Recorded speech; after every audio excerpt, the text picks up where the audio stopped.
Caroline, karibu sana. Asante.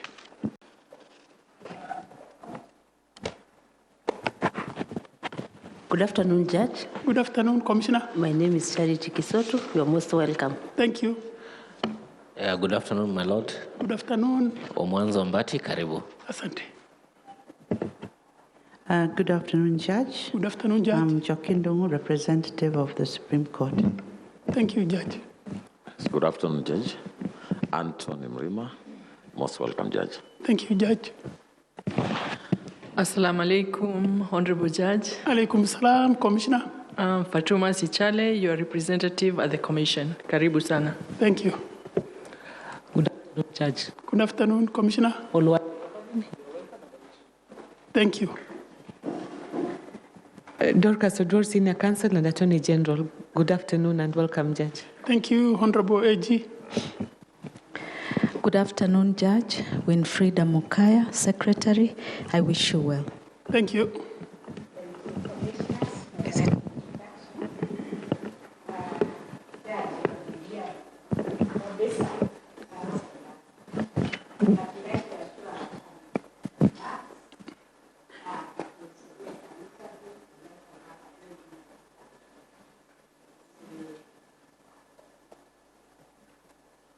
Sorry.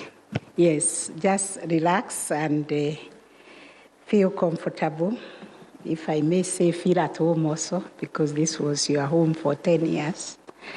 If we could start by asking you to tell us your county and your ethnicity. Thank you, Honorable CJ. My county is Mandera, and my ethnicity is Somali.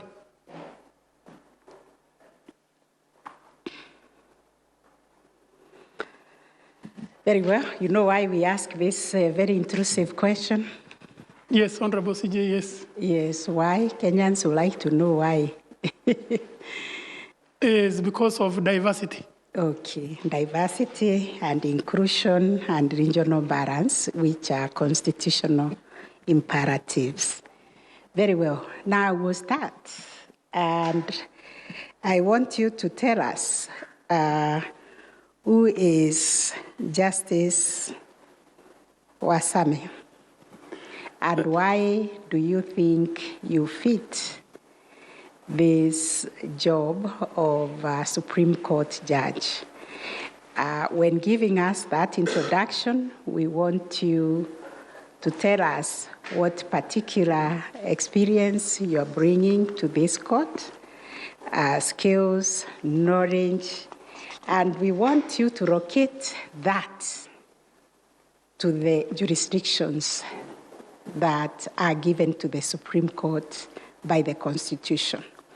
If you tell us what experience you have, tell us how it will help you in interpreting and applying the Constitution, in dealing with the matters that come before that court, on general public importance, on advisory opinion, and other jurisdictions.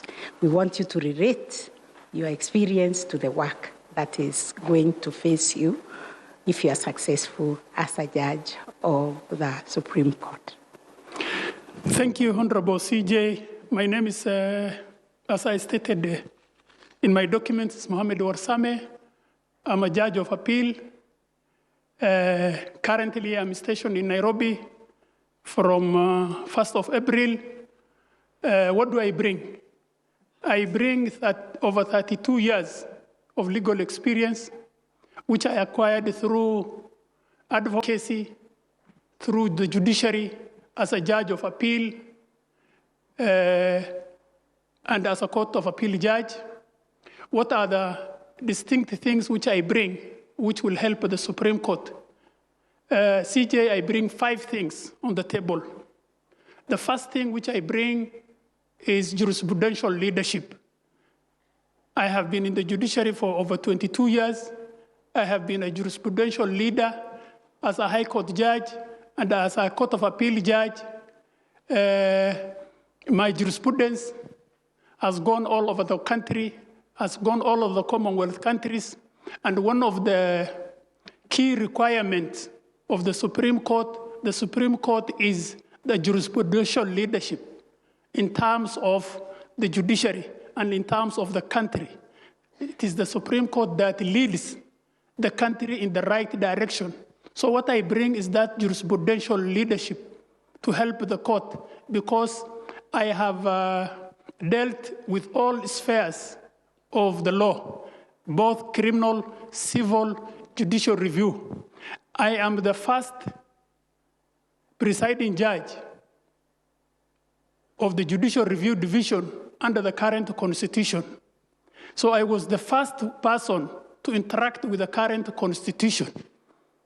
Secondly, in that area, when the issue of the recruitment and the appointment of the Supreme Court judges came into question, I was the presiding judge who dealt with that issue in the first instance.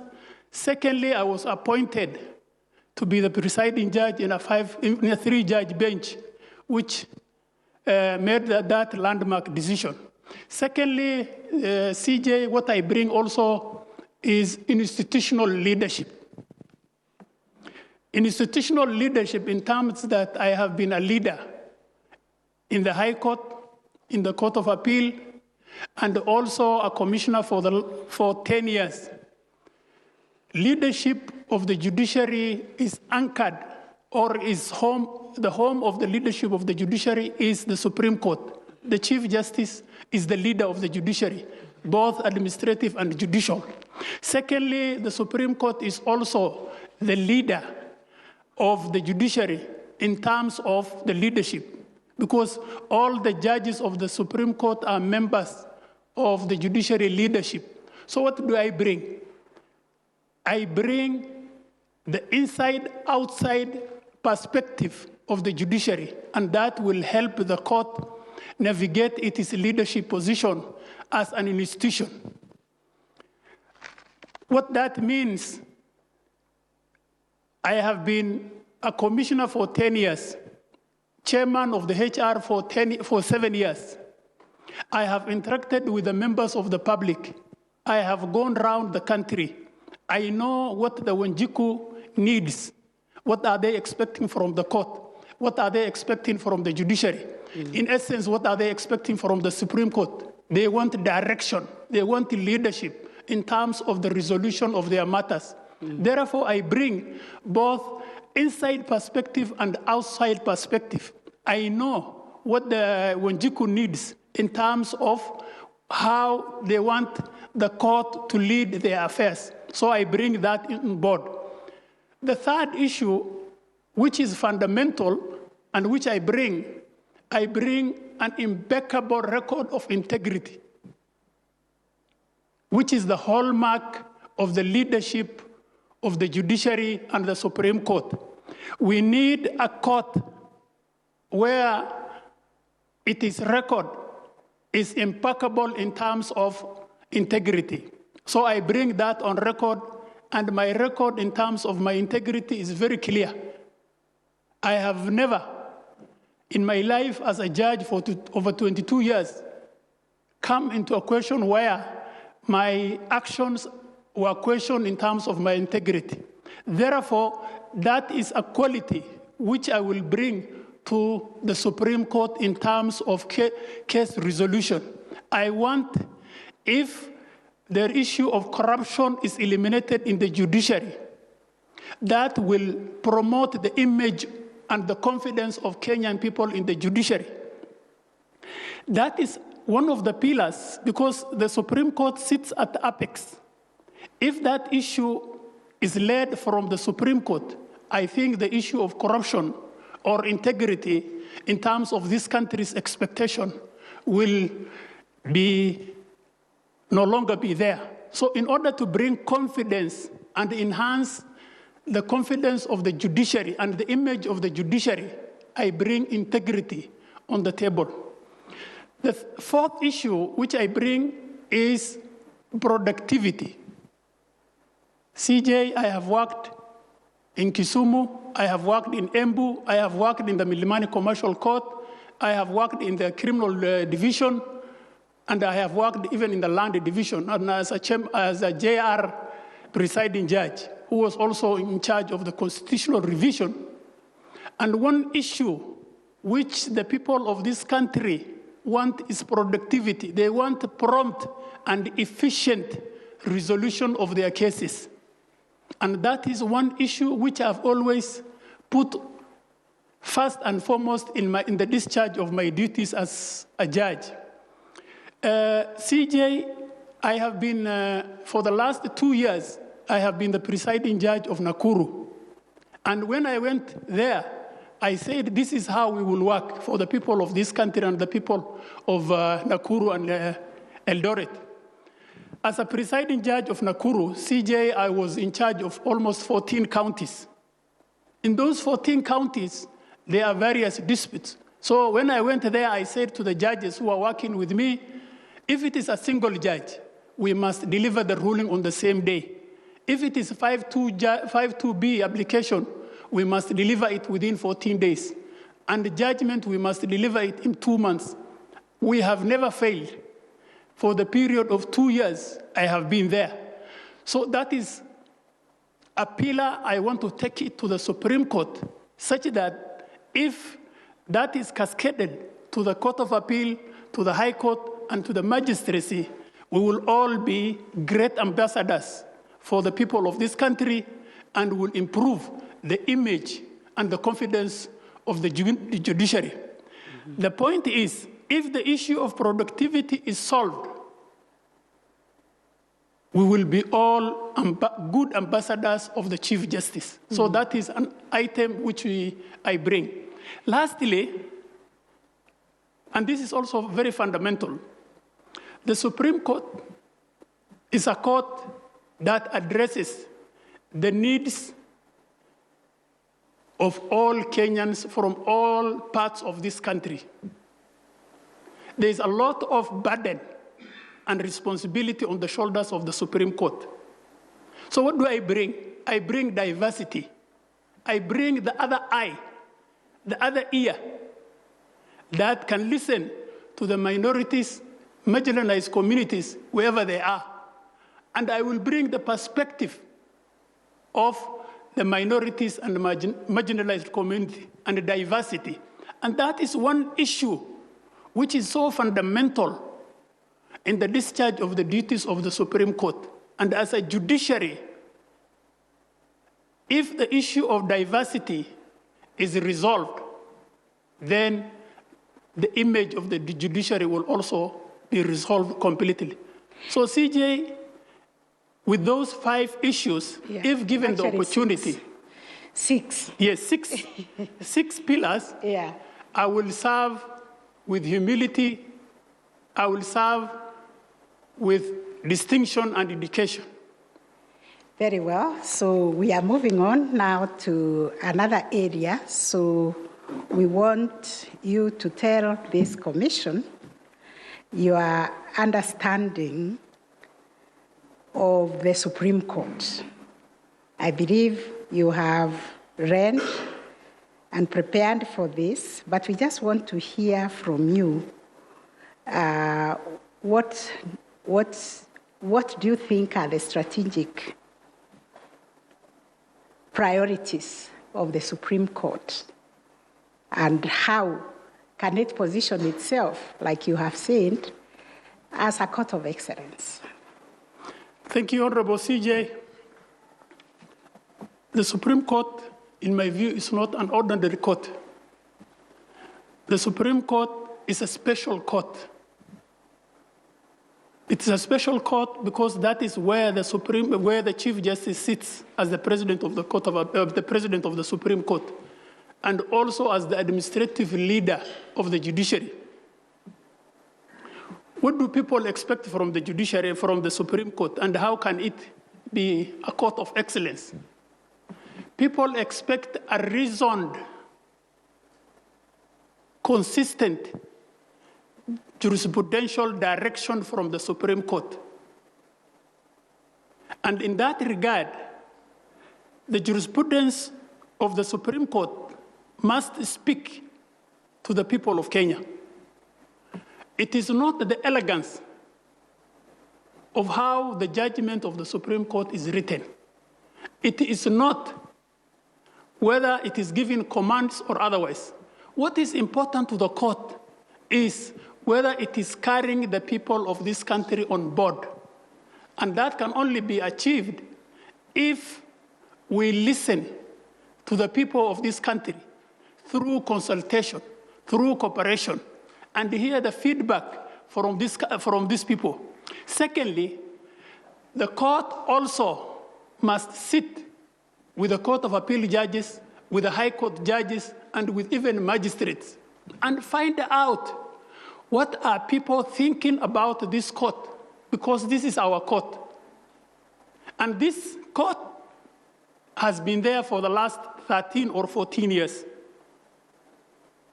It has matured. So it must give jurisprudential direction to the country in all matters. And when the Supreme Court issues a decision, people must be raising their ear. And that's what Kenyans expect. You must carry the Wanjikus on board. Mm-hmm. And that is how the court will earn its legitimacy. And legitimacy doesn't mean delivering excellent judgments. The court must be sensible and must address the needs of the ordinary Kenyans and find out whether the court, for example, is dealing with the right issues in the right way. Very well. I think we'll go to other areas of examination. I don't know whether you attended our conference on celebration of Supreme Court at 12. That is where we were inviting that kind of introspection. Yes. What the Supreme Court has done and the views of academia, other judges. I think that will come out in the course of the interview. Now I hand over to Justice Ishare to take it from there. Thank you very much, Honorable Chief Justice. Honorable Warsame, the second day of these interviews, and in the course of these interviews, we've discussed the issue of how decisions coming from the court, emanating from the court, have changed the course of legal history and also impacted on human life. We also looked at some notable jurisprudence that has also emanated from our Supreme Court. For purposes of this afternoon, I want us to focus on one such decision, and you tell us if it has made certain fundamental or settled some very fundamental issues in our lives that we can say that decision has impacted our lives. And this is the case of the BBI. What did the case of BBI at the Supreme Court settle? Thank you very much, Commissioner. The case of PPI, I think, settled about 5 issues, or 6 or 7 issues. But maybe you can tell us 5 that you think are really important. Yes. The first issue it settled is the issue of justiciability, ripeness, and mootness of issues that were discussed before the Supreme Court, especially the PPI issues. And in the majority, that issue, they said and discussed and said that the issue of justiciability and mootness did not arise in the circumstances of the case. That is the first issue I remember. Secondly, they also settled the issue of the immunity of the president and Article 143 of the Constitution, and they said the Constitution provides and gives the president immunity against civil and criminal litigations. Of course, I was in a bench myself that made a contrary decision just before the current constitution. And where we said, where there is a direct and gross constitutional violation, for example, if the president one morning dismisses or allegedly dismisses judges of the Supreme Court or judges of the Court of Appeal, he can be sued. That's what we said in the Olekewa case, which happened before in a 3-judge before this court, and it is cited in the Commonwealth, one of the leading cases on the discipline of judges. The other issue which the court settled is the issue of who can start a popular initiative. Under the Constitution, under Article 255, provides two scenarios, and one which is an appendage to the first two, which is that there is the parliamentary initiative and the popular initiative, and then there is the mixture of parliamentary, popular initiative together with parliament. And some of it, the third issue, which is appendage, is the referendum. That issue also was settled. The other issue which was also settled by the Supreme Court is the issue of the quorum of IEBC in terms of receiving and undertaking signatures. And the court said 3 were sufficient. The other issue which was also settled by the Supreme Court is the issue of public participation in terms of the additional 70 constituencies. And the court said there was no public participation. Therefore, that issue cannot be allowed. The other issue which was also settled by the Supreme Court is the issue of the basic structure. And they said basic structure does not apply because our Constitution is self-executing. There is no provision to say that our Constitution does not provide for instances of amendment. The question is rigidity and against flexibility. So that were the issues which were settled by the Supreme Court. So in other words, what you're telling us is that if we were minded to amend our Constitution, the roadmap has clearly been provided by the Supreme Court. Yes. And we wouldn't have to falter again. Yes. All right. The only issue which I add, yes, with your permission, in such instances, especially a big case like the BPI structure, what I will propose in my view to the Supreme Court, or if I were a Supreme Court judge, we will ask the Chief Justice to write the lead judgment, and maybe the other judges will write a concurring judgment or a dissenting judgment. Why would you do that? Because, it is difficult, for example, to read what is the ratio descendi of the PPI in the Court of Appeal, because 5 judges wrote differently, and each one wrote almost more than 100 pages.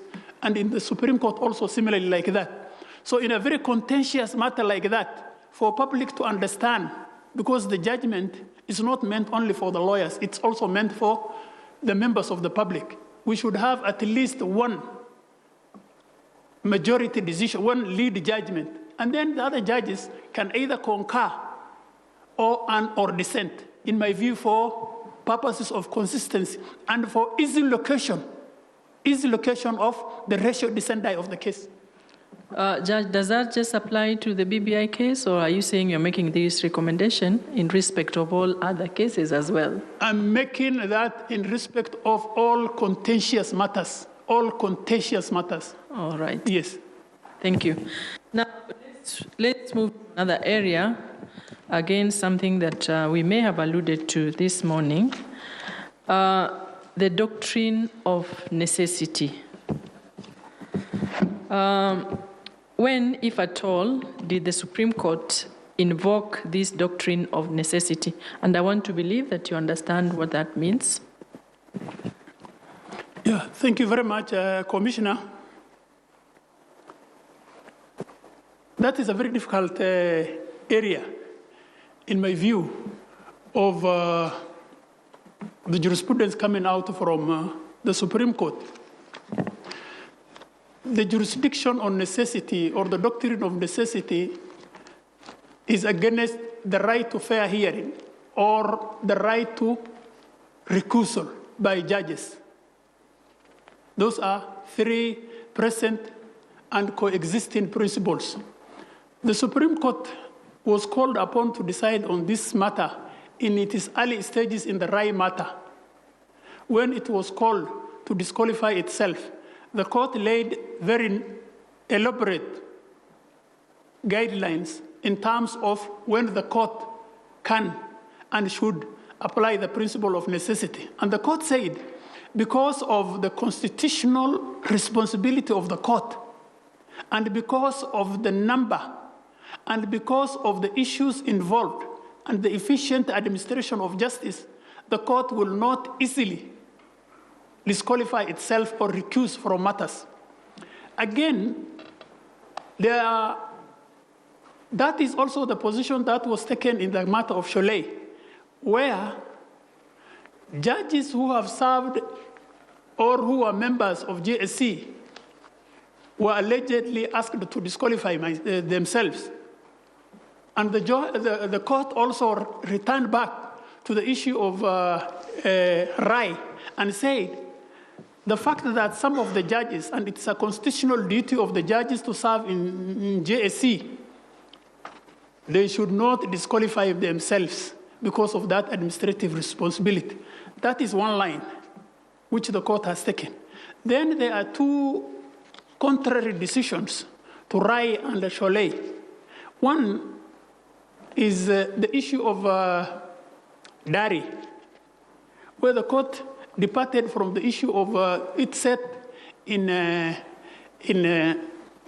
and Cholet, and now said because of the allegations of impropriety or bias, the principle of necessity will not apply.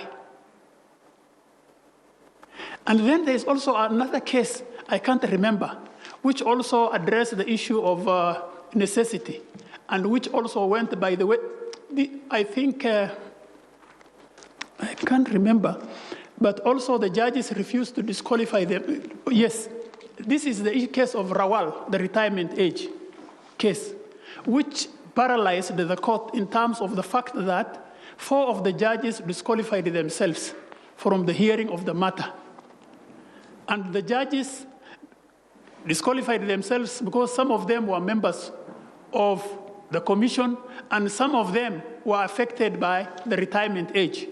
Therefore, the judges, the matter was not heard, and it was left abeyance. So those are the 4 positions, the 4 cases the Supreme Court was called upon to decide on the issue of the principle of necessity. All right. I want to give you a scenario. Yes. Imagine, for instance, and God forbid, that the Chief Justice, a complaint is filed against the Chief Justice, and the matter comes before the Judicial Service Commission, and the Commission makes a recommendation that a tribunal be appointed. And subsequently, a tribunal is appointed, and the Honorable Chief Justice has to face that tribunal. And you know where, if the Chief Justice is aggrieved by the decision of the tribunal, you know where he or she will file an appeal. What are the dynamics therein that you could say would then encumber this case in terms of, you've talked about the right to a fair hearing, yes? And the challenges that are faced by the fact that, this court has only 7 judges, and hence the invocation of the doctrine of necessity. What do you see as some of the challenges that are likely to be faced? And of course, also given the fact that it would appear that the issue of whether the doctrine of necessity should be invoked seems to be a moving target in that court, with all due respect. Yes, I don't want to use that word, because me, I know my place in society, but for you, you are a commissioner. That is not a good scenario, first of all. And that is why they should have a dialogue in terms of JSC and the judges of the Superior Court. The question is, a scenario where the commission is sending its chair to a tribunal is very grave, and very grave in my view. And that scenario, God forbid, should never arise, in my view. But if it ever arises, all judges, and the judges, you know, they have the right to sue in any court. So the Chief Justice can approach the court as an ordinary person who has been affected by that decision, aggrieved by that decision. The Supreme Court judges, of course, we are all human beings, and people who are close to us sometimes may affect our sense of judgment or our sense of reasoning. But there is the oath of office of all judges. So my view would be the judges of the Supreme Court will look at the matter with correct lenses and look at the law and the evidence and give a correct decision in terms of whether the transgressions accused against the Chief Justice is right or wrong. More importantly, in the decision, some of the decision which went to the Supreme Court, the Supreme Court exonerated a judge and said, no, this matter has not reached the threshold of gross. I am looking at the question of being a judge in your own cause. Yes. You see, there are two issues. The right to a fair trial. The Chief Justice will not, of course, sit in the case. There will be judges, 6 judges who will sit. The quorum of the court is 5. And those 5 judges will hear the matter objectively and arrive at the correct decision in accordance with the Constitution and the law.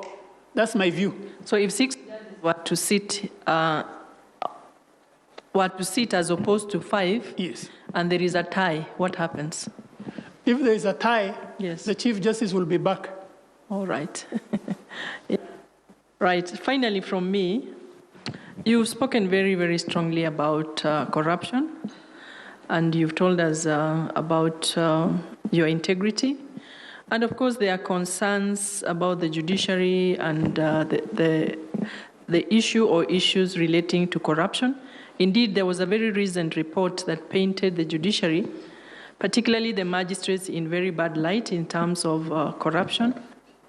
What are the recommendations that you would be making, apart from saying that you want to lead from the top? What other innovations, if I can call it that way, that or recommendations that you would be making in the fight against corruption in the judiciary? Thank you, Commissioner. I think the issue of corruption or integrity affects all of us. And a dent on one judge or one magistrate is a dent on all of us as judges and magistrates. My recommendation and what I said, that is what we need, an institutional leadership.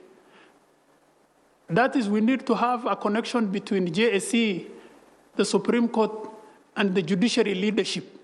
One thing I will recommend to the Chief Justice and to JSC, all the Supreme Court judges are members of the judiciary leadership team. In my view, I will ask the Chief Justice to send these judges outside Nairobi, maybe every month once, to go and monitor, for example, what is happening in Nakuru, what is happening in Mombasa, what is happening in Garissa, such that the Chief Justice can get correct feedback and the JSC will act. It is not possible for the Chief Justice to supervise every court. When we were few under Gisheru, that issue was very easy because we were less than 40. We were less than 40. And we were supposed to file our returns every day with the Office of the Chief Justice. The point is, we must have a connection between the judiciary leadership and JSC. And it is not that every case of corruption should lead to a dismissal of a magistrate or taking a judge to the tribunal. We must have a compromise, and we must put mechanism, first of all, to address these issues before they occur. And one way of doing that is constant inspection.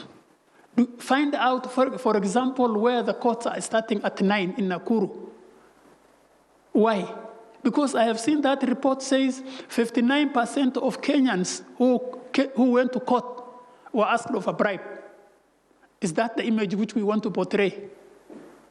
Are we good ambassadors of the Chief Justice and the people of Kenya? How can we change? The responsibility is not only on judges or magistrates, it is also on JSC to go outside and find out what is the problem.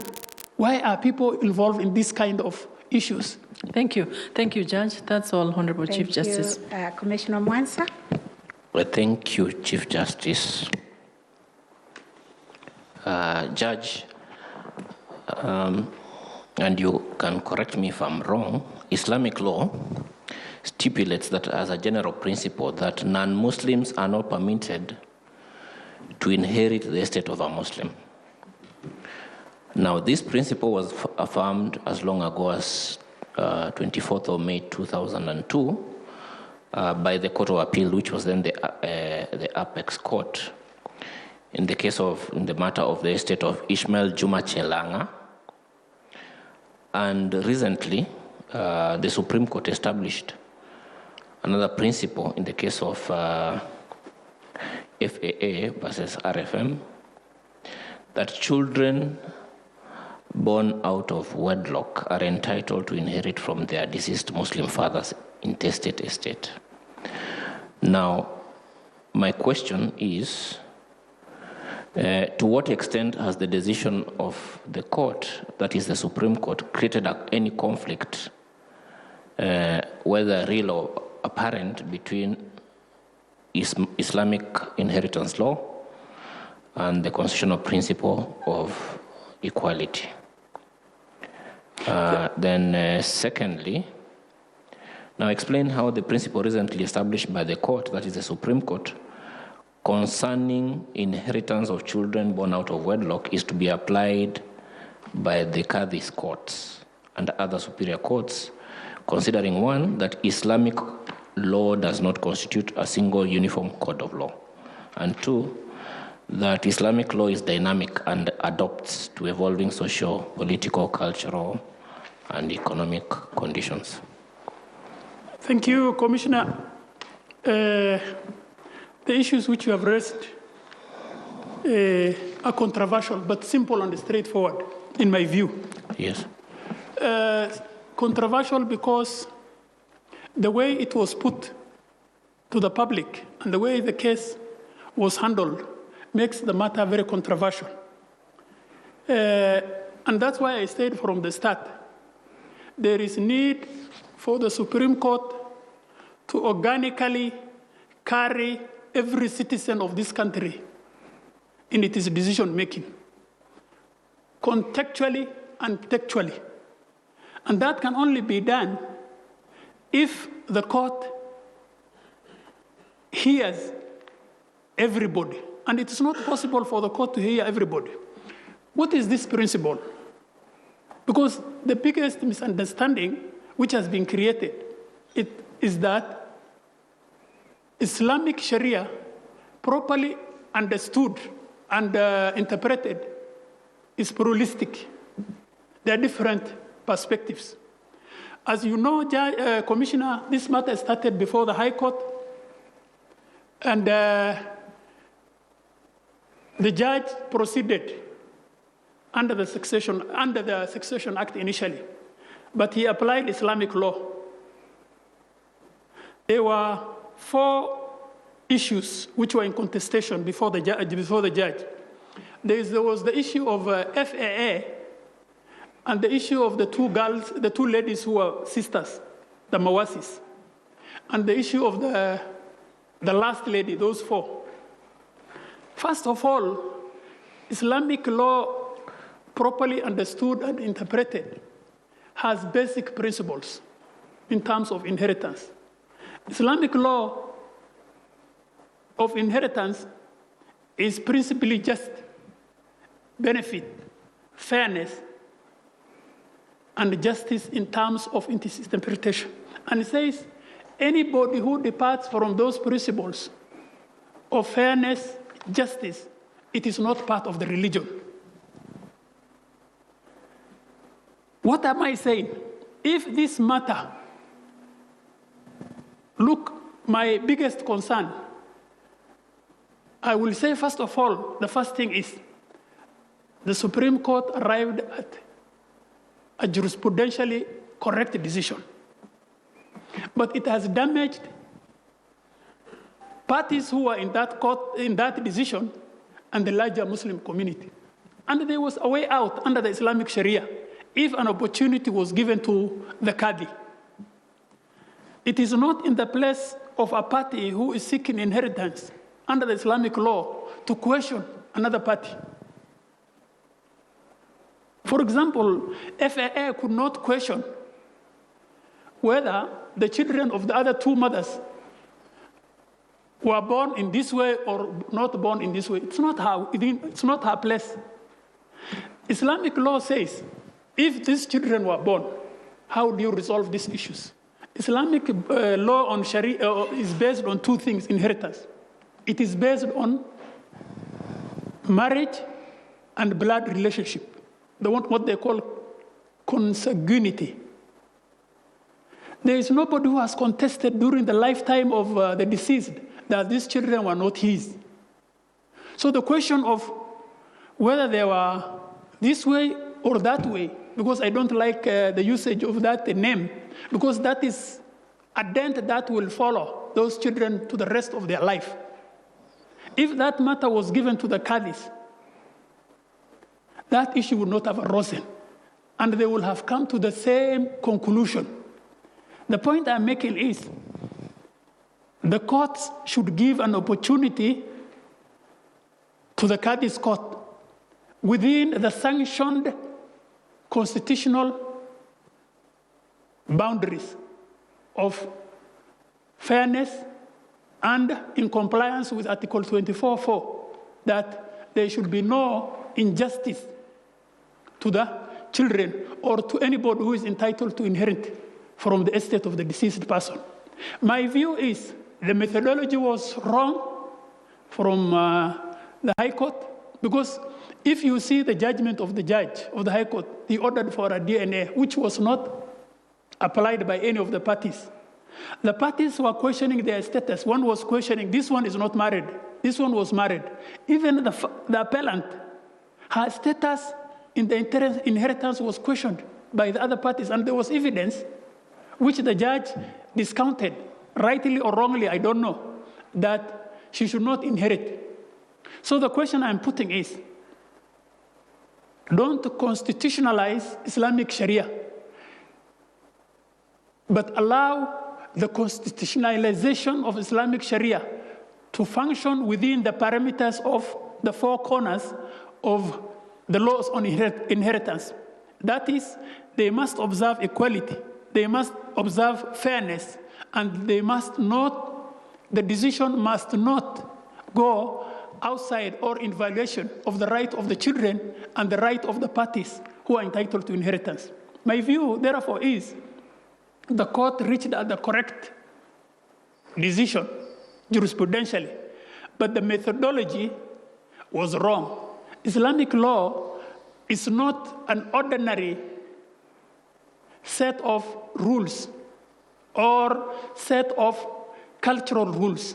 You cannot say, for example, Islamic law is repugnant to justice.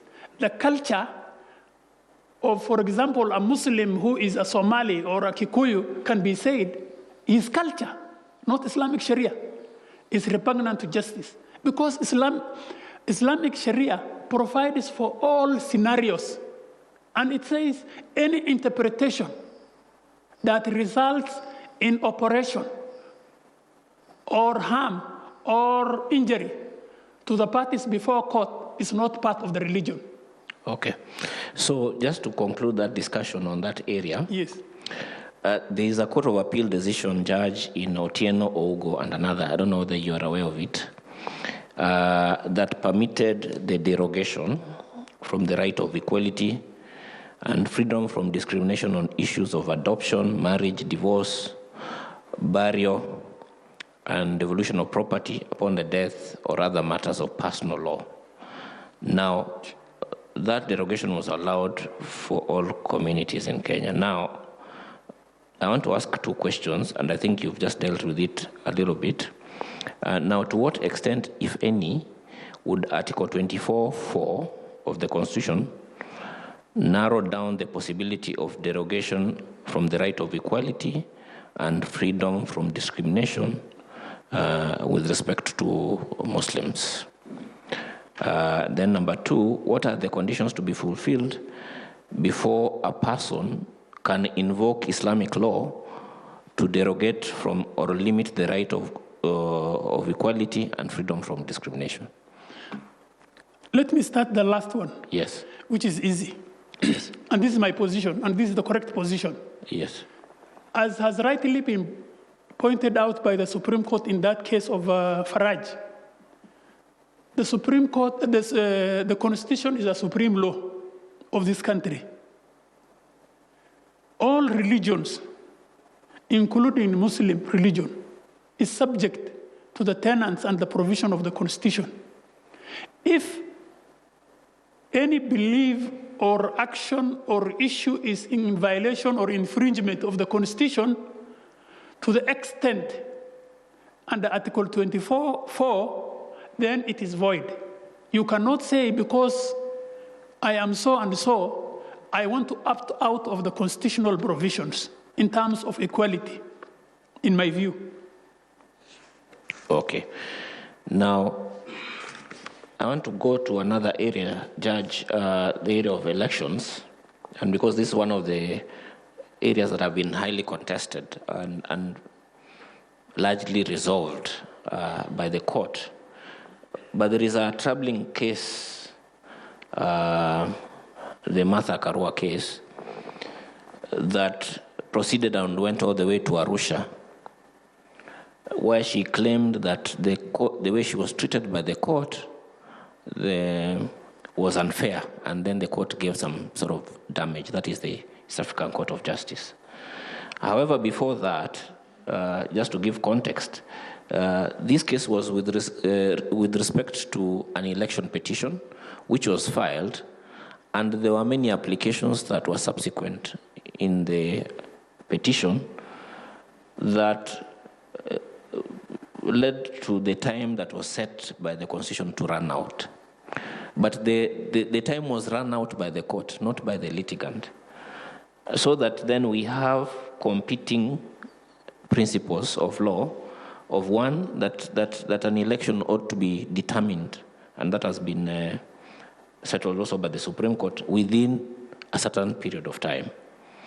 Number 2 is that Martha Karua was also entitled to access to justice and also to a fair hearing. And perhaps I would just want to hear your views about, number 1, how would a court, or how is a court supposed to handle that sort of situation, and what would be your also reaction to the criticism by the South African court in terms of how the courts handle that matter? Thank you very much. I think you are leading me into a minefield, but I have to navigate. Yes. First of all, as I stated earlier, it's not in my place as a Court of Appeal sitting here to criticize a decision of the Supreme Court. The decision of the Supreme Court is binding on all judges serving in this country below the Supreme Court, and it is only the Supreme Court that can review it is a decision, and of course in exceptional circumstances. But let me come to the Martha Karua case. I handled the Martha Karua case one time in the Court of Appeal when the application, her petition was struck out. And the question before the Court of Appeal is, was there justification to strike out her petition in view of the reasons and the grounds set by the applicant who succeeded in striking out? Of course, we had, but let me put one caveat here. The matter stayed in the Court of Appeal registry for 2.5 months without being listed. It also stayed 2.5 months before the trial judge. In terms of election petitions, there are dilemmas, which I think the Supreme Court should address. There is the 6-month period, which is granted to the High Court, and there is the 6-month period, which is granted to the Court of Appeal. There is no timeline granted to the Court of Appeal. I don't know why, or to the Supreme Court, I don't know why. So the question, in my view, which should be addressed, and we took almost ourselves 1 month to resolve the matter. So by the time we were taking back the matter for merit hearing, the 6 months were almost over. So that is the dilemma which I think I will beseech the Supreme Court to address, which is whether the 6-month jurisdiction or timelines is shared between the two courts, whether it is concurrent jurisdiction or whether it is consecutive jurisdiction. Do we, for example, say Mother Karua's case was held in the High Court for 2.5 months. So when it goes back to the High Court for retrial, she has 3.5 months. If her time was, for example, used 2.5 months or 3 months in the Court of Appeal, does she have 3 months if she comes back to the Court of Appeal? Those are the dilemmas which I think should have been addressed by the Court of Appeal in the first instance, and maybe give the Supreme Court an opportunity to address its mind. Another issue which I think is also very important and which I think has not been addressed correctly, I haven't dealt with that case. Honorable Mother Karua's case was not an ordinary petition. It was brought under Article 22 of the Constitution. And that's how it was framed. It was framed as a violation of her constitutional rights. So the question that comes to my mind, or that we were also struggling with, does a constitutional violation, whether fashioned as an election petition or an injury, has time limit? For example, the Supreme Court said in the Monica Wamwere, the mothers of the political detainees, there is no time limit for such kind of cases. Is it necessary to apply such precedent or reasoning to a petition filed by Mother Karua? I have no answer. But the point I'm making is, here is a situation where the petitioner is helpless and the court is also helpless. So where do you blame? Do you blame legislation? Do you blame the Court of Appeal? Do you blame the Supreme Court judges? I have no answer. But in terms of what the East African Court has said, I think the answer can be found in the advisory opinion by the Honorable AG, where the Supreme Court said its decision cannot be reviewed or cannot be a subject of discussion in another court, whether it is a court below or another court, whether it is East Africa or another court. But that matter has been settled, but the question of concurrent and consecutive jurisdiction in election matters is something live and which must be addressed. And that is the elephant in the room, whether it affects Mother Karua or it affects anybody else. Thank you. Thank you, CJ, that's all. Thank you. The Honorable Attorney General.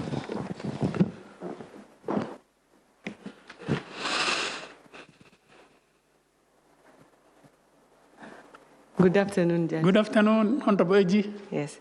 Now, correct me if I did not record well, but from your opening statement, you said that the Supreme Court must speak to the needs of Kenyans. The Supreme Court must question whether it is carrying the people of this country on board, And then you also said you must carry the Wanjikus on board. Then you again said the Supreme Court must be sensitive in addressing the needs of Kenyans. Again, in answer to Commissioner Mwanza, you said the Supreme Court must carry the citizen, the Supreme Court must carry the citizen in its decision making. I have a very simple question. Yes. I ask you this question cognizant of the fact that you and I believe in the supremacy of the Constitution, as you have said. We also know that public expectations matter in a democracy, and that the court must also be sensitive to public aspirations. But we also know that Article 2 declares the Constitution supreme and binds all persons and state organs, and Article 10 identifies national values, while Article 259 directs the manner in which the Constitution is to be construed. Now, from what you had said before and taking into account the provisions of the Constitution, how should the court handle cases where constitutional text, constitutional values, and public expectations appear to point in different directions? Thank you. It is analogous to what you are discussing with Commissioner Mwanza. Thank you, Honorable AG. Public, we know we must understand, and this is the starting point. Our Constitution was arrived through a rigorous process. It took almost more than 30 years to have a consensus. We could not have a consensus. That is why we had a referendum. And that is why the Reds were defeated. And the Reds were not few people. They were a sizable number of Kenyans. Our Constitution, like any other constitution, is a social contract. And a contract, by its nature, has its own pitfalls. There are people who have strong negotiation arguments.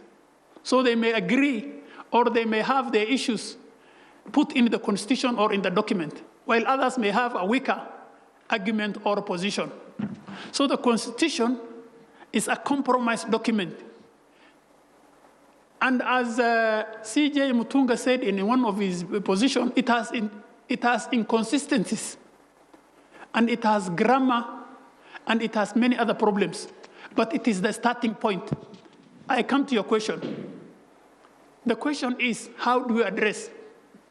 There are two schools of thought. There are judges or scholars who say, no matter your views, we should guard our views, no matter how strong they are, and follow the constitutional text. There is another group which says, look for something that can give rights, the purposive rights of certain group of people who think they did not find what they are entitled to in the Constitution. The point I'm making is, no matter how ardent and strong our views are as judges, we should avoid as much as possible granting or refusing rights which are not found in the Constitution text. Those are my preliminary views. But do you agree that the courts serve the people by serving the Constitution? Yes. And public expectation can be very strong. Yes. Where the text of the Constitution is open-ended, it can solve ambiguity. Yes. But is there room for amendment of a text, or diluting of rights, or authorization of unconstitutional power by virtue of public expectation and public pressure? Public expectation or public pressure are not components which can lead to giving a right or denying a right. The starting point and the end point is whether the Constitution provides for the right or whether it prohibits the right. In my view, those are the two criteria. Is the right available under the constitutional text?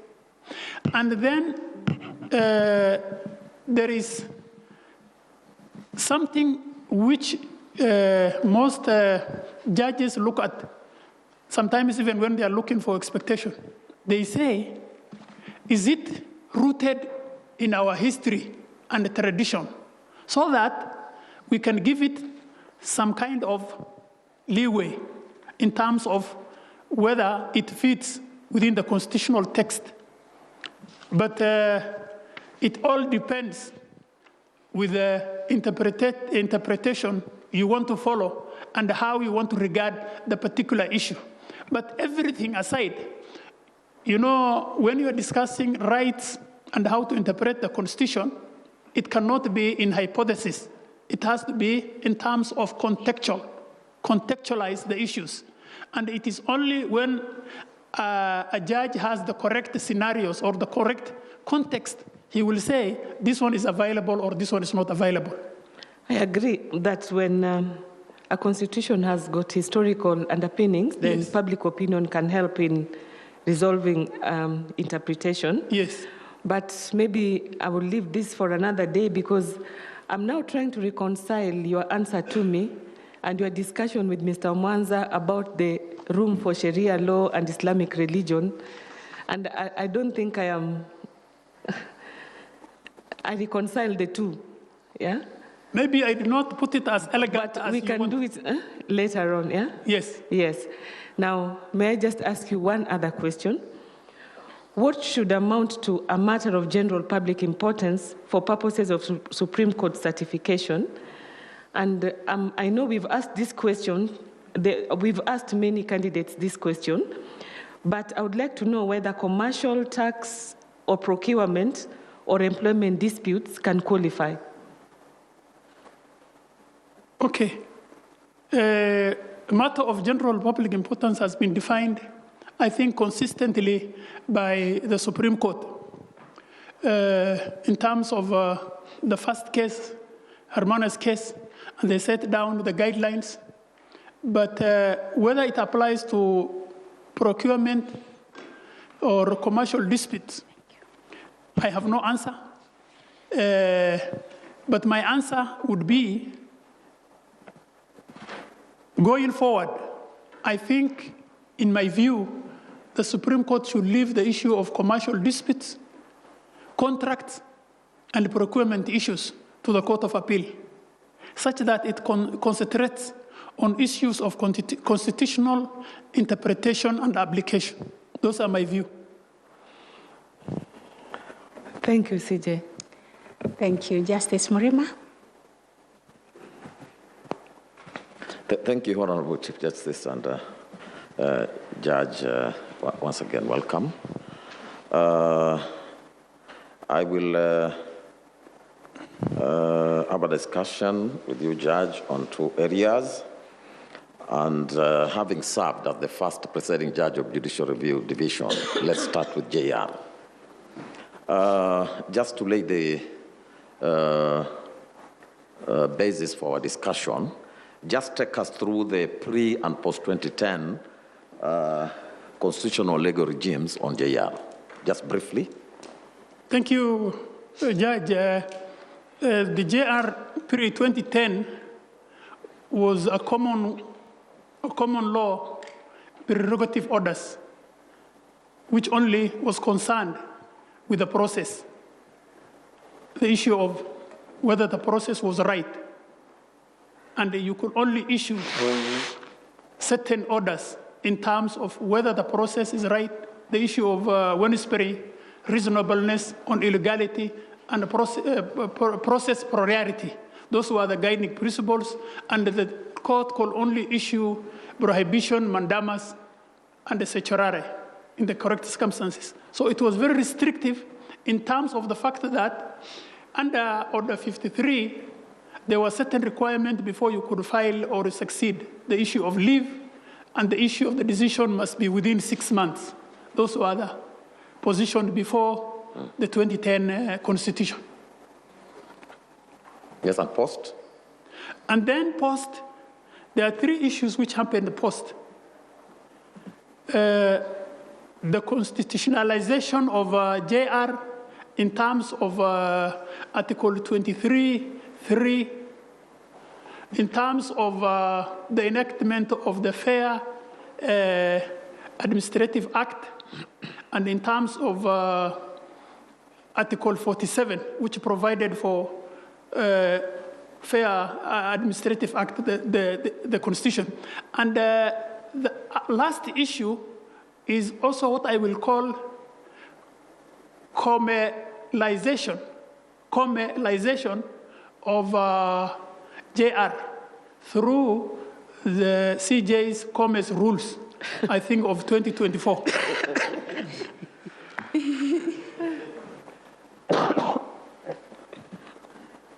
Yes. Are you done? Yes. Okay. I hadn't heard about that one, but I'll look at it. I had not also heard about it myself. I mean the 2024 CJ Commerce rules. Okay. Yes, on operationalization of the Fair Administrative Act. Okay. Yes, that's what I call the commercialization of the JR.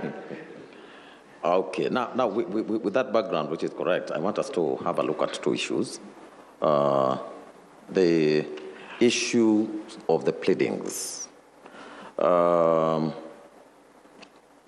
The Supreme Court, through several decisions, including the Dande case, has stated that you can have the remedy or the relief of judicial review either under the Constitution, as you stated, Article 23, or under the Order 53. And if you go under 53, you may be limited to the issue of procedural review if you do not invoke any allegations of constitutional violations or rights violations.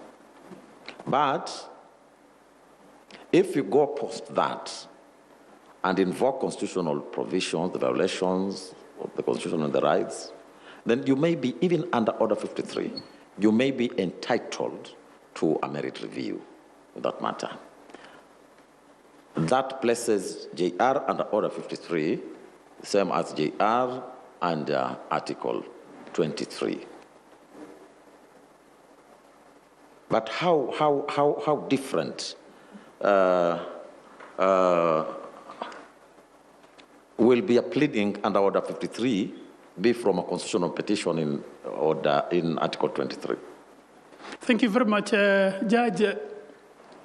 Under Article 23, under Article 47 of the Constitution, and the Fair Administrative Act, and the Commerce rules of 2024 have entrenched the JR as a judicial mechanism which is not subject to all the JR of the procedural restrictions of 6 months and leave. The question is whether, under these circumstances, the JR can issue merit review. Under Article 23(3), the orders which can be issued both under JR and under constitutional violations are indicated. And I think there are 4 or 5. But the court has said you can issue appropriate orders under JR and under constitutional violation. The restriction under JR 53, the question is, because of the Come rules and the Act, does it still subsist? It is still within the statute, Order 53. And I have seen people who have come under Order 53, and because of this, they have not obtained or they did not have the 6 months, their cases was dismissed. And again, I have also seen decisions of the Supreme Court, I think there are 4. The Donde, is it the Dande, which is equivalent to Geller vs. Kasman Brown, which was about propriety rights. The Supreme Court said, of course you can review merit, but under very limited circumstances. And the court enumerated those circumstances.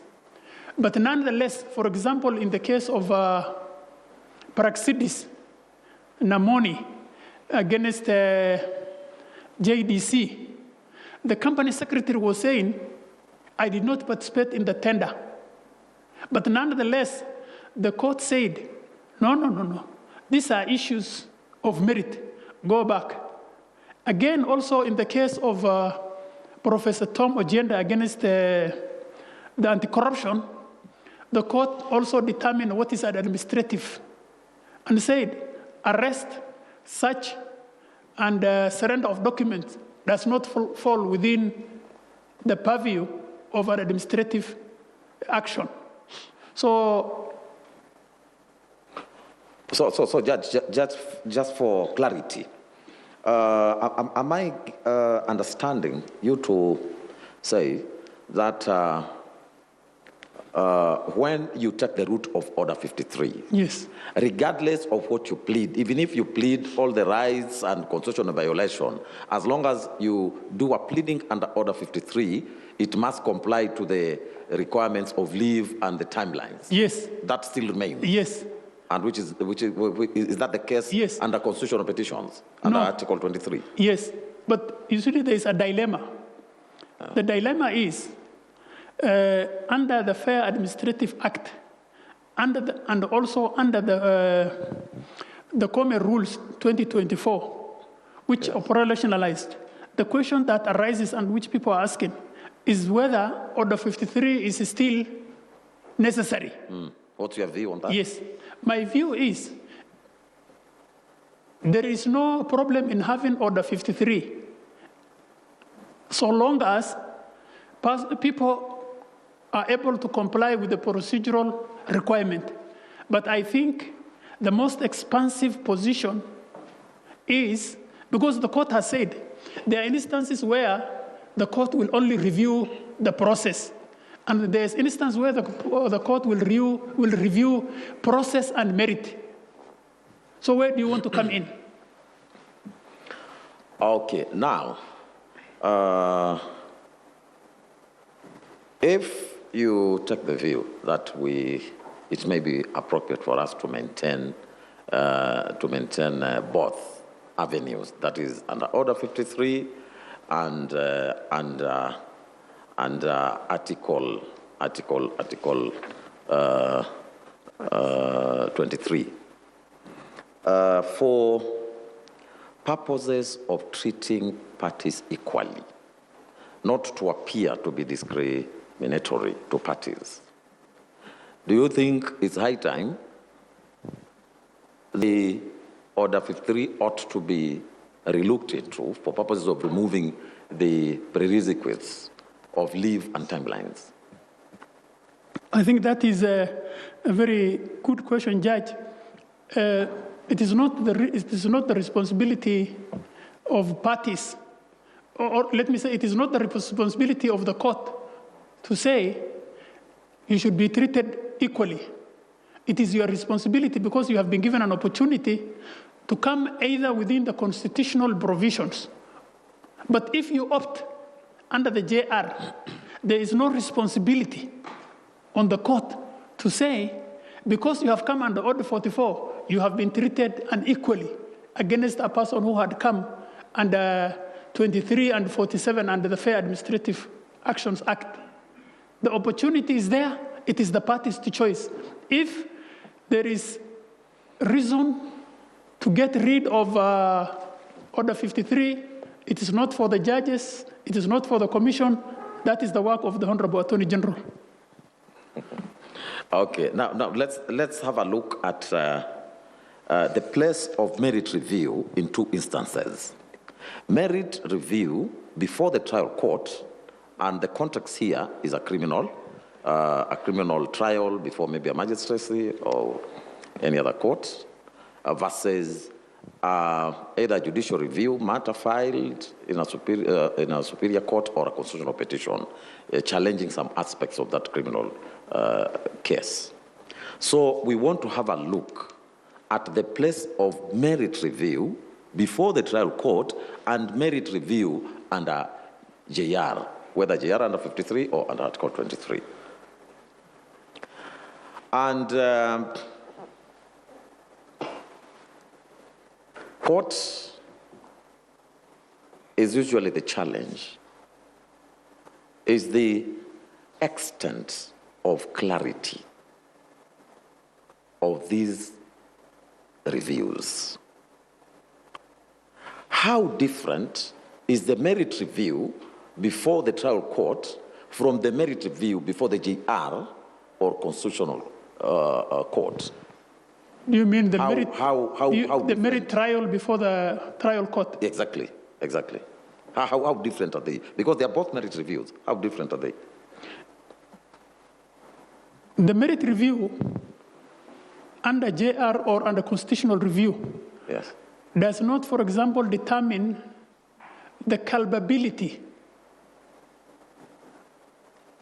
or the innocence or the guiltiness of the accused person. It says whether you have been given, for example, whether you have been given evidence in terms of trial. That's a merit review. And secondly, the merit review under the magistrate is you are testing the veracity, the quality of the evidence that is before court to arrive at the decision whether this person is guilty or not. But the other one, it is not within the purview of the judge who is doing merit review to say this one is wrong or right or is guilty or not. Okay, so merit review in JR is to the extent of ascertaining whether there are constitutional violations and all that. Yes. And merit review on the trial is culpability. Yes. Okay. Now, if the JR court or the constitutional court finds for the petitioner, that there are some constitutional violations, will that amount to automatic discontinuation of the trial court, the criminal case before the trial court? It depends. For example, in the Jirongo case, the Supreme Court said because of the 24 years since the commission of the offense, the possibility of witnesses may have died, that evidence may have been lost. As a result, this man will not get a fair trial in terms of the length of the time. So the court looked at the issue of the process and the issue of the merit in terms of the time which has passed. You see, the court is saying, you have taken 24 years to charge this guy, and there is a civil case which revolves around the same issues. So how will you get evidence in terms of the witnesses and in terms of documentation?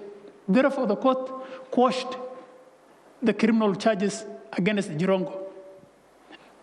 Okay, so it does not amount to automatic discontinuation. It doesn't, yes. It's on a case. On a case-to-case basis. Case-to-case basis. Now, let's look at structural interdicts. This is a subject which has been litigated on for quite some time, and I think it's now fairly settled. My question is, do you think there is room for structural interdicts in criminal matters? I don't think there is room for structural interdicts in criminal matters because of 3 reasons. In a criminal trial, the court becomes functus officio upon conviction and a sentence. Secondly, the decision of the court in a criminal trial is final. The court has no supervisory or residual jurisdiction in criminal matters to issue other orders. Structural interdict by their nature is supervisory, is the court supervising orders it has given. But in criminal, the moment a decision has been given, the court has no place or no position to supervise or to say this should happen or this should not happen. Although the instances where, and you don't know whether it is structural interdict or not, whether the court retains certain powers in terms of probation. When you have given an order of probation, you still retain a certain limited jurisdiction to supervise the court and find out whether the person is complying with probation conditions. And in the event that he violates the conditions, the court has residual powers to impose a custodial sentence. That is the only instance where the court has supervisory jurisdiction over a criminal matter. Okay. I think I will leave it at that. Thank you so much. Thank you, Judge. Thank you, Commissioner Gutia. Good afternoon once again, my Lord. When you're on this other side, when things were hot, you'd ask us to kunywa maji.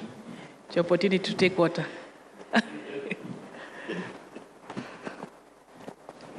Okay.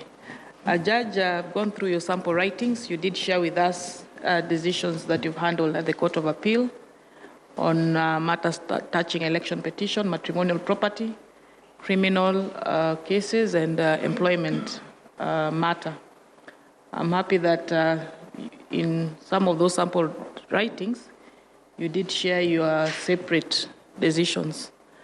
And I hope if appointed for this position, you will go with this practice, as you had in your opening remarks indicated that it would be good for very contentious matters to have judges write their own opinion. I will highlight 2 of the matters which I think you have contributed to the growth of jurisprudence. There is the Ferdinand Waititu matter, the petition with regards to his election. In your judgment, you emphasize that not every irregularity warrants nullification, and such irregularities must substantially affect the outcome of the election. So you are able to balance, careful balance electoral integrity, democratic will, evidentiary rigor, and you came up with a good conclusion grounded in law and in fact, and this decision consolidates and refines our electoral jurisprudence, especially on the issue of the threshold of nullification. And then the other matter, which again you shared the decision of the court, is the Pamela Abo versus asset recovery case. The court emphasized that civil forfeiture is, as in REM process, requiring proof on a balance of probability, that property is either proceeds of crime or connected to an offense and not merely unexplained wealth. And ASA must establish the causal link between alleged criminal activity and the fund. So that decision again clarifies the forfeiture law in Kenya, especially the distinction between Pokalma forfeiture and ASECA when it comes to unexplained assets. So I commend you for your support when it comes to the growth of jurisprudence. However, I have a question with one of the submissions you shared, the RESMA, commercial agencies, which at the court of a first instance was a dispute between a wife and a buyer, and the allegations were that the husband had disposed of matrimonial home to a neighbor. And the court had, the first instance, had actually held that that was matrimonial property. When it came to your court, the majority of the bench, while making reference to decided cases, including those in the UK, you held that, I'm just giving in summary, that marriage or occupation of matrimonial home does not in itself create ownership rights. A spouse must prove direct or indirect contribution on acquisition or improvement of a property. Reading through the decision, my lord, I took note that the wife, though deceased then, had given evidence at trial how she operated a shop in Nyahururu, how she was engaged in farming activities. She cultivated crops, kept livestock, and out of this engagement, the money she got from this enterprise, she was able to improve or invest part of the money into in enhancing the construction of the building and developing the property that was a family residence. And when the husband, her allegations are that when the husband was unable to meet his obligation as the man of the house, quote unquote, she assumed financial responsibilities, including paying school fees for the children from the proceeds of the commercial activities. In this matter, Judge Professor Ngugi dissented, and his argument focused that courts should also consider the oral evidence and the surrounding circumstances and the real lived realities of informal economies, domestic economies, so that courts are cautioned against focusing so much on strict documentary requirements. And Judge, as you rightly say, courts should look at the plight of Wanjikos, Otienos, and Aminas. The real realities of most women in Kenya is that they don't keep receipts. They are involved in informal economies, in the market, in the supermarkets, or informal workforce. So by you I respectively disagree with your decision that the wife ought to have proven the non-monetary contribution. So the decision, I find it creating a tension between certainty of title and equality within marriage. So this buyer had a title, and you found that he was a buyer for a bona fide purchaser. And how should courts then balance evidentiary certainty? Most women do not have receipts, and the Matrimonial Property Act speaks of the non-monetary contribution. So how should courts balance the evidentiary certainty when it comes to matrimonial property law and the principle or the constitutional requirement on equality? That is one question. And still on that, if appointed as a Supreme Court judge, how would you reconcile again the issue around strict procedural requirements with the constitution transformative mandate to protect matrimonial property and understanding the lived realities of most Kenyan women? Thank you. Sorry it's wrong, but I think you understand the gist.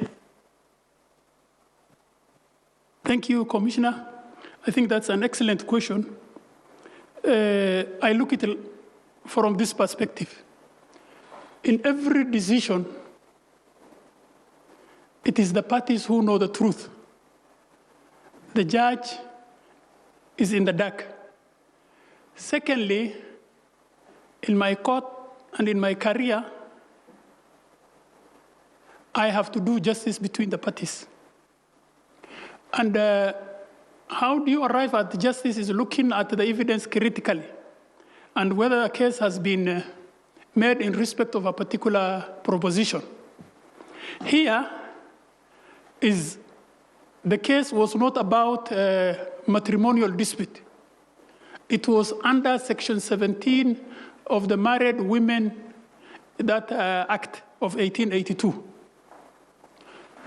There was no divorce between the couple. So what was before court was a declaration that she's entitled to half or 50% of the property. These couples, from the evidence on record, they got married in 1970. At the time of marriage, the lady was working. She had a business. And then thereafter, she was employed. The man was also working. He was working in a garage, but later he was employed in Kenya Post Office. They went to various places. But as they went to various places, there was one constant thing. The lady had her own separate businesses. And the parties acquired properties separately.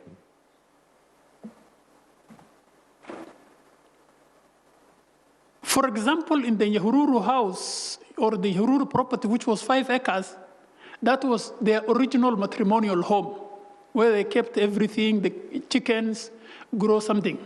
So that was the original matrimonial home. It was registered in the name of the lady. After retirement, the man bought a property in Nakuru, which is the subject property. In the middle, he was unable to pay the loan. And they also had separate businesses. They had 3 hotels in Nakuru, in Eldoret. The lady has her own, he had his own. The lady has her own shop, also in Nyahururu. She was selling other businesses. So it is not like an ordinary, informal women who were engaged, who could not account. She had a bank account. For example, when the property in Nyahururu was sold, she banked the 500,000 in her account. And when the man asked for money to offset the loan, the lady did not pay. What happened? What happened is this. This man was sick, from the evidence on record. He was unable to buy medication. His eldest son was also living within the premises. He was threatened by his eldest son, who broke into the main bedroom. There was fracas in the kitchen. This is all evidence. And as a result of his financial position, he decided to sell the property. When he was selling the property, he shared that information with the wife. And this is evidence from when the demand for rent was made. They went to the people, the RESMA people, and asked for time. And the question arose whether they should be given 1 month or whether they should pay 13,500 or something like that. So it is not a question whereby the man sold the property behind the lady. So she knew that this man was selling the property. Again, 1 month after the transfer, and 1 month after requesting to be given more time, the lady filed an injunction. And she got an injunction. 1 month later, the man took the position that the lady knew that he was selling the house, he was selling the house, and that they have agreed to build another property in a place called Mwariki, Kiambogo, and that is in evidence. The man wrote a very comprehensive affidavit when he was sued together with Resma, and said, all along my wife knew, and I sold this property because I was in financial needs. I could not buy even medicine, and I was sick. And I was buying because my son wanted to burn this house. That is the evidential position. And he says this man is innocent, and we have the money. 8 years later, after the death of the lady, the man now signed another affidavit and said, I have sold the house, but I want my family and my children to inherit it. But I am willing to pay 15,000 shillings per month to refund the money. The case was handled by many judges, including the Honorable Chief Justice at one time. Maybe she doesn't remember. Way forward, it is not a case of where an ordinary lady who could not provide documentary evidence. These are two parties who had separate life, separate properties. And what is the role of the court? The role of the court is to look and stand between the parties. Here is Resma, who bought this property, but who could not get his money, even when the judge ordered and said, keep the house, but refund the money. No money was refunded. Even when the matter came on before us for appeal, we asked, what is the position? Can you have a settlement? The answer we got is that, give us judgment, Resma can sue.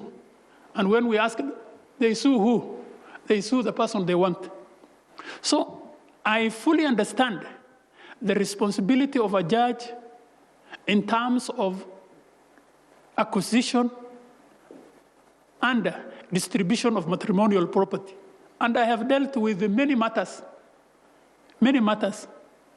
in the Court of Appeal in terms of such kind of dispute. In fact, this matter which we have referred to, which is also a leading decision on matrimonial distribution, was certified by myself and Commissioner to go to the Supreme Court, the JAO matter. The JAO matter, and we raised pertinent issues, whether, for example, Article 45.3 is an automatic 50-50 apportionment. And all these circumstances, and when we have looked at the analysis and the evidence, we have arrived at this man was an innocent purchaser in the circumstances of the case. I am alive to the fact that there are certain documentary evidence in an ordinary rural life which cannot be accounted for, and they may amount to indirect contribution. I have several cases in the Court of Appeal held that this is the way to go. They are, but this is not an ordinary case. This is where parties kept their businesses separate, their properties separate, and the lady knew this man sold the property. This is an information correct? Okay. Thank you, Judge, for that clarification. Though from the reading of my of your decision, it appears that was the matrimonial home, and the property that was sold in Nyahururu was supposed to be used to pay off a mortgage, but the husband decided to buy businesses in Eldoret. But I'm happy with when you say that you normally consider non-monetary and monetary contribution. Then which one do you give more weight? Which one would you give more weight when it comes to monetary and non-monetary contribution, when it comes to acquisition of matrimonial property? You know, my position has always been, this is not about mathematics. It's about the significant and substantial contribution of a lady or a man in terms of acquisition, management, and the division of the property. It is not mathematical, but there must be evidence that one party contributed, whether indirectly or directly, substantially. There are instances, for example, where the lady, as a result of her indirect contribution, gets 70 or 60 or 40%. Look at what we have said in the Rubia case, for example, which I was involved. Look at what we said in the Virginia case, which I was also involved. So it is not a standard to say this is the correct formula. And the problem, in my view, is not the evidentiary. The problem is structural. Why is it structural? The Matrimonial Property Act even was unable to resolve that issue. And say, for example, it says under, is it 7? If there is an agreement, this is the mode of distribution. So the question is the discretion given to the judges. And as judges, we weigh the evidence, and each particular case has its own peculiar circumstances and evidence. Cases are not the same, but the circumstances in this case. Look at, for example, even my brother, the dissenting judge. If you read his judgment, of course, dissent is speaking to the future, and it may be a good law. But in my view, to give the Supreme Court an opportunity when such a matter arises, I was saying, and I will say, this is the amount I will give to the lady. For the Supreme Court to start from a premises, this is what the dissent says. Therefore, we either reduce it or give it. And that is how even on damages, that is how even when you are dismissing the case, which is on damages, you give such that you give the Superior Court an opportunity to assess your position.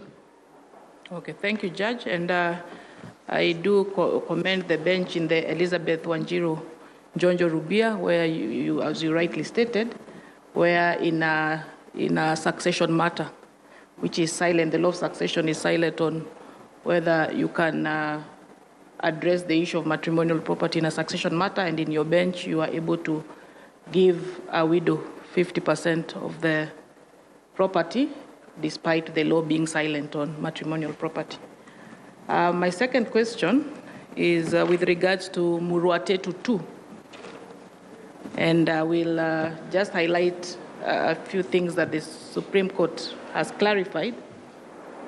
It clarified in that particular matter is that Muruatetu 1 did not invalidate all mandatory or minimum sentences. And if anyone wanted to challenge those other provisions, they needed to first file a matter before the High Court. It should go through. Oh, I should put, okay. Sorry. If anyone was dissatisfied or was not okay with those provisions of the law, they needed to first start with the High Court, and then the Supreme Court would then address it when time comes. So along the way in 2022, there was a decision by the High Court, that is Maingi and 5 others versus the DPP, which was a constitutional petition challenging the mandatory minimum nature of the Sexual Offences Act. And the court held that whereas it's not unconstitutional, but it did violate Article 28 of the Constitution, and sentencing must allow mitigation, proportionality, and consideration of individual circumstances. That matter did not move up. So as is, it remains a decision of a court, a constitutional petition.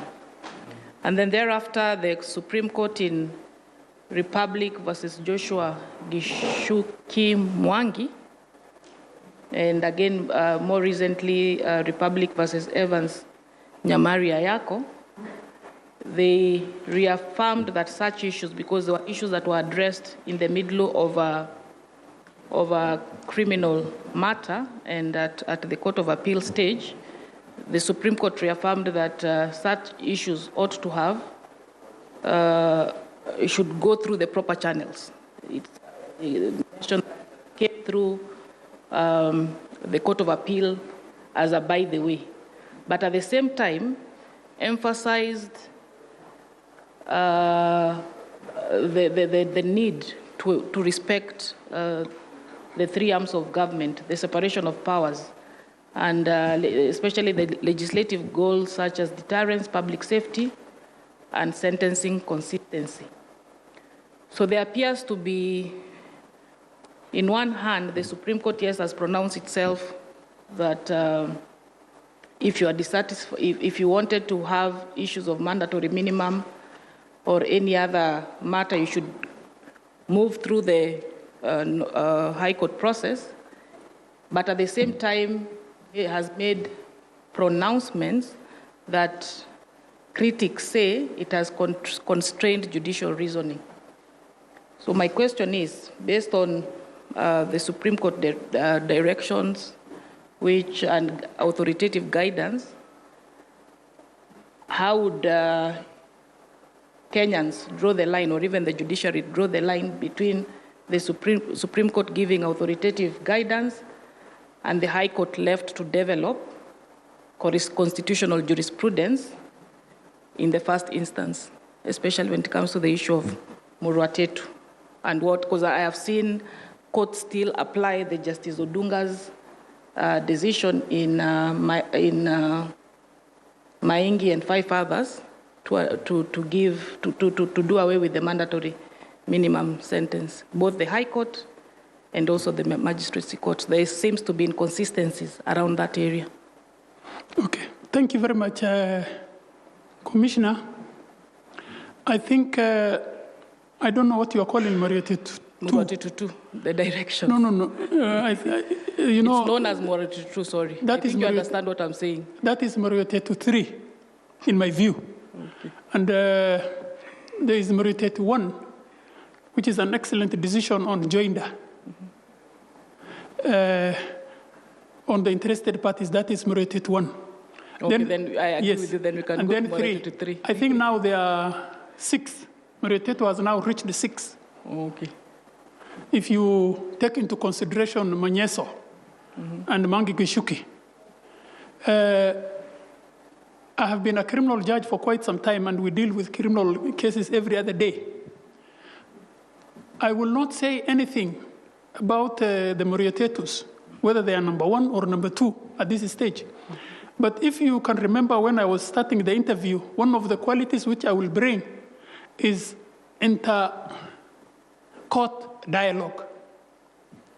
And that inter-court dialogue will bring a conversation between the courts, especially the Supreme Court and the Court of Appeal and the High Court, and say, what is the effect on this decision? Because the you can get, if you want to know the impact of a decision, it is workability, it is application, and the way it is applied consistently or inconsistently, you only ask the magistrates and the judges who do criminal cases. We have a feedback as judges and magistrates on these Murwatetus. The AG was given an opportunity to solve this problem. It was not solved. The feedback is that there is issues. I can tell you, Commissioner, Murwatetu, whether it is 1 or 2 or 3 or 4 or 5 or 6, it's one of the most misused and misunderstood decisions. And it is one of the most misapplied decisions. For example, recently when we were doing a criminal appeal, we had a case where 2 people were charged with murder. One was released on Murwatetu. The other one is before us. And when we asked, where's your colleague? We were told he was released by a magistrate. He made an application. The procedure we have in Nakuru, for example, is that all criminal appeals filed will appear before us for mention. And we had several cases where people were convicted for Sexual Offences Act under 8.1 or 8.2. And they come before us and said, They were sentenced to life imprisonment by the magistrate, and then were given, when we mentioned their name, we were told by the prisons they were released by a judge. When? 2 weeks ago, 3 weeks ago, or 1 month ago. And the matter is pending before the Court of Appeal. These are the conundrums and the tensions we are feeling. That's why I'm saying it is not in my place, for example, sitting here to say, this one, I think it should be done like this. This one should be done like this. But there is need for the Supreme Court and the Court of Appeal and the High Court judges to have a conversation or a dialogue on this misapplied, misunderstood jurisprudence from the Supreme Court, especially this Morietetu. Those will be my answers. And I am only waiting for that opportunity to say, this is how it should be done. You see, the Supreme Court has no police to supervise how its decision is being used or misused. But if you give judges and magistrates some window,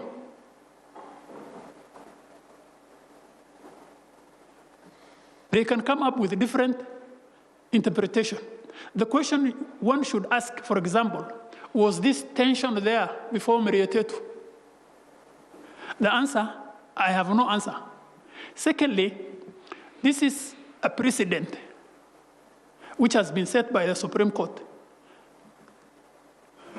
It is the responsibility of the judges and magistrates to comply with that precedent or to follow that precedent. But I will add one thing, one caveat. Precedent is not an inexorable command. It is not. If there is a problem as a result of its workability, its application, the court can be invited to, or given an opportunity to say, this is the position people are, this is what people are doing with this judgment. Is there a way out? That's what I'm saying. We need an intercourt dialogue or conversation on Morietetu. Thank you very much. Thank you. And other than intercourt dialogue, how about other actors? Because the Morietetu also seems to be bringing a lot of tension with the other justice actors. DPP, police, in fact, lawyers. Yes. In fact, today you go with this decision. Yes. Another time you go with this other one, whichever favors you. In fact, that is one of the dilemmas where advocates, when they appear before us, they tell us, this client was released. But this one, you want to hear his case. So we need to have maybe a larger group, advocates, prosecution, AG, and even members of the public, especially the civil society, and say, what is the way forward about this decision? The correctness or its incorrectness is not in my position, but there is need to have that conversation about this decision. The implementation of that act. Thank you, Judge, and I wish you well. Thank you very much. Thank you, Justice. Chief Justice, just one clarification. Okay. Because of this case, the RESMA case, Judge, has caused a lot of controversy also and criticism. I just wanted to know what your view is. Was this a matrimonial home, number one, the issue that was in contestation? And in your view, does a property become a matrimonial home because the family stays there, they've done their, the children have grown there, they rear their chicken, that sort of thing? And lastly, will have the result been different? Because I'm looking at paragraph 21 of your judgment, where you crystallize the issue as coming under the Married Women Property Act of 1882. Would your decision or conclusion have been different if, just out of debate, it will have come through the Matrimonial Act, the Matrimonial Property Act? Thank you. I don't want to speculate whether it comes under the Matrimonial Act, but I said when matters come under the Matrimonial Property Act, I have made decisions. Yes. Which I believe is correct. Yes. But if you read the Supreme Court decision in JOO, yes, which we certify, it has a very clear directions. The status of marriage or the period is not a factor. The determinant is whether a party has fulfilled its obligation or in terms of contribution. And the contribution can mean direct or indirect. So the court said you must show or demonstrate how you have contributed to this property. And what was this a matrimonial home in your view? In my view, it was not a matrimonial home. The matrimonial home is where the lady sold in Nyahururu. Okay. Yes. All right. Thank you. Thank you. Thank you, Justice Joki. If you'll allow me just to pick up from where Commissioner Mwanza has asked about in RESMA. Can one have more than one matrimonial home? So that you can have one in Nyahururu and one in Nakuru, and you are staying in both. So that, I don't know if that's something that you considered, that they are both matrimonial homes. If you can just, that was just my pending question. Oh, on RESMA, I felt a little bit concerned or worried or pensive, or I wanted to analyze this when I looked at the dissent. So the dissent says that the husband in court actually confirmed that this was a matrimonial home, that he did sell the property in secret, and that his wife has been contributing in such a way as to help with the mortgage. That evidence, I find it in the dissent, but it is not in your judgment. And I wanted to know if there was a reason that you discarded that evidence. Okay. Thank you very much, Judge. There are two aspects. There is the original evidence, which is the affidavit filed by the husband, which is almost 35 paragraphs. This other evidence, which the judge referred to, was made 8 years into the dispute. By the same person? Yes, by the same person. By the same person. After the death of the lady, he said, he filed an affidavit and said, now my wife has died, and I have sat with the children, and I think this should be left to the children. So that is one of the reasons why we have said, these people, is it a matrimonial dispute, or is it a commercial dispute, or is it two people who are colluding to defraud an innocent purchaser for value? So this evidence is separate, is different from the one. And if you read the file correctly, we have analyzed all those things in our in my lead judgment, and I said, this is what this man said. But 8 years down the line, he has changed his position and said, I want to pay an installment of 15,000. Okay. And if you are in my position, you will rule in the same way. I don't think so. But the matter was not before me. Yes. But I'm just saying that given the jurisprudence that has been developed over the years around matrimonial property, around spousal consent, even beneficial interest between husband and wife, you know, the criticism out there is that you seem to have upended jurisprudence of many years to settle this question on matrimonial property. So that is why we are asking these questions. Judge, I'm very happy that you asked this question. And it's not that I have anything, and as I said, the role of the judge in any particular dispute, especially a judge who has dealt with an appeal, is to look at the evidence and find out where does this evidence lead. The question is not whether it is a man or a woman. If it was the other way around, what will a reasonable person rule in the circumstances of this case? Here is a man who says in his evidence, which he filed within a month after the sale of the property, and he said, my wife knew. And then Rasma says, this woman knew, the lady knew. We went to her house, and there is a documentation from RESMA saying, give us 1 month or 2 months before we move out of the property, or otherwise we pay 13,500. Under these circumstances, it is not a question of man or woman. It's a question of where is the justice of the case.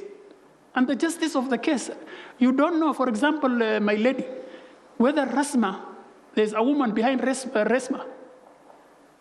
And under these circumstances, for example, this case was decided, I think, 14 years after it was filed. 14 years down the line, these people are keeping the box and the money. I think, Judge, you've made your point. Yes. Let's not rehash it. Let's move on. I was listening carefully after Commissioner Shichale and Commissioner Mwanza asked you questions, and I just want clarification on a number of issues. Did you say that what you believe is that a court should only look at the rights that are to be found in the constitutive text only? So such that the rights that Commissioner Mwanza had talked about yesterday, unenumerated rights. The rights are there, but they are not in black and white in the Constitution. That is something that you would not look at. I just wanted to affirm that that's what you meant. And then I thought I heard you saying that you think that the Supreme Court should focus on the issues of rights and not on matters of general public importance. Did I hear you correctly? I just want to be sure that I heard you correctly. So before I follow up. Maybe you repeat the question. Which one do I answer first? You can answer one after the other. The question of rights. And I say this. The role of the judge is to look at the law, the Constitution, as the guiding compass. And judges, in my view, should not exercise what is called raw judicial power. Anytime when a dispute arises, they must look for something because something has been raised. The question I'm saying, in the context of a dispute, it is not a question of whether the right is black or white. The question is whether the Constitution, rightly understood and rightly interpreted, provides for that right. So how then will the Supreme Court develop rich indigenous jurisprudence if they are confined only to text? Judge, the position is this. We have been given a document. That document may not be perfect, but this is the will of the people. This document binds all of us. We have been given the tool of how to interpret it. And one of the principles of interpretation is this. Judges should guide against their ardent view of what the right ought to be. But they should only deal with the right as is stated correctly in the Constitution and as in the statute. And secondly, if the right is not provided, there are two issues: whether there is ambiguity, or secondly, whether it is expressly denied. Do you want to have a situation where judges go into a free, they call it what? Free policy making decisions, free willing decision making, that the judges every day, because this is what they think, or this is what they think ought to be, they are making decisions on their interpretation. Where will that leave the constitutional text? Okay. I think we can continue to argue about this. It's about how the judges balance. But let me move on to the next question, which also emerged from the questions of the other commissioners. When you look at Dari and Cholet, for example, yes, both considered the duty to sit and both had different outcomes. Yes. But the facts and findings, the facts of both cases were also different. Are you familiar with how the decision in Dari was made vis-a-vis the decision in Cholet? And if so, are they distinguishable? I am aware the circumstances and the facts of both cases. The court made a very comprehensive, rightly in my view, in the case of Cholet. But in the case of Dari, and it's not my position to say anything negative or positive about it, it is the same circumstances, the necessity to sit. The question I'm asking, in view of the numbers of the court, and it is constitutional responsibility, what happens to a party who has filed a case before the Supreme Court, and it is the Supreme Court that allowed him entry into that door? How will he deal with that matter when, for example, maybe everybody will raise allegations against the judges, rightly or wrongly? And as judges, people will criticize us, sometimes even scandalize us. But how do we react to such criticism? Is it the court to say? Because the question, judge, was not a recusal before the court. The question was state proceedings. This man was saying, state proceedings as I prosecute my matter before the JSC. Yes, and what he had said is that the entire bench is biased and he does not think he can get justice from the bench. And there are no other Supreme Court judges other than the bench. So what would you have done in those circumstances? No, I'm not saying I will not have what I have not done because I'm not a Supreme Court judge. But if I aspire, yes, but God willing. In those circumstances, is there an alternative? The alternative would have been to wait for application for recusal, my view, to say, recuse yourself. But there was you're suggesting, so the court should not have moved itself so moto. Yes. It should have waited for an application. For an application, yes. See. Okay, I have understood that. Now, there's a question that came from Commissioner Mwanza, which I didn't think you answered, as to whether the Qadhi's court is bound by the Supreme Court decision in Faraj. Is it bound? Of course, yes. Okay. Secondly, you seem to suggest that although the Faraj matter, you're suggesting that jurisprudential outcome is sound, but the manner in which it was dealt with is not. So I'm just trying to identify what you would have suggested is the way a court should have handled it. Should the High Court have referred the matter to the Qadhi's court? Should the Supreme Court have referred the matter to the Qadhi's court? What do we do if the parties have chosen the forum? Can a court say, no, you cannot come to the High Court, you must go to the Qadhi's court? It's the parties who choose the forum. So how can a court make that decision? I did not question the merit of the decision. What I question is the methodology. Yes. And the methodology is this. It is not the parties which chose the forum. For example, the appellant did not choose the High Court. The High Court. She was before the Qadhi's court, but she objected to the proceedings before the High Court. And if you see if I look at the matter correctly, the judge proceeded under the Islamic law. He did not proceed under the Succession Act. And he said correctly, Section 2 of the Succession Act precludes such matters. Here are parties, all of them Muslims. None of them, the lady, for example, the appellant, did not submit to the jurisdiction of the High Court. So there is a provision under the Civil Procedure Act which provides, for example, if you need an expert witness under the Evidence Act, matters involving Islamic Sharia, even the Supreme Court could call for that expert evidence or expert witness to assist the court, both in the High Court, in the Court of Appeal, and in the Supreme Court.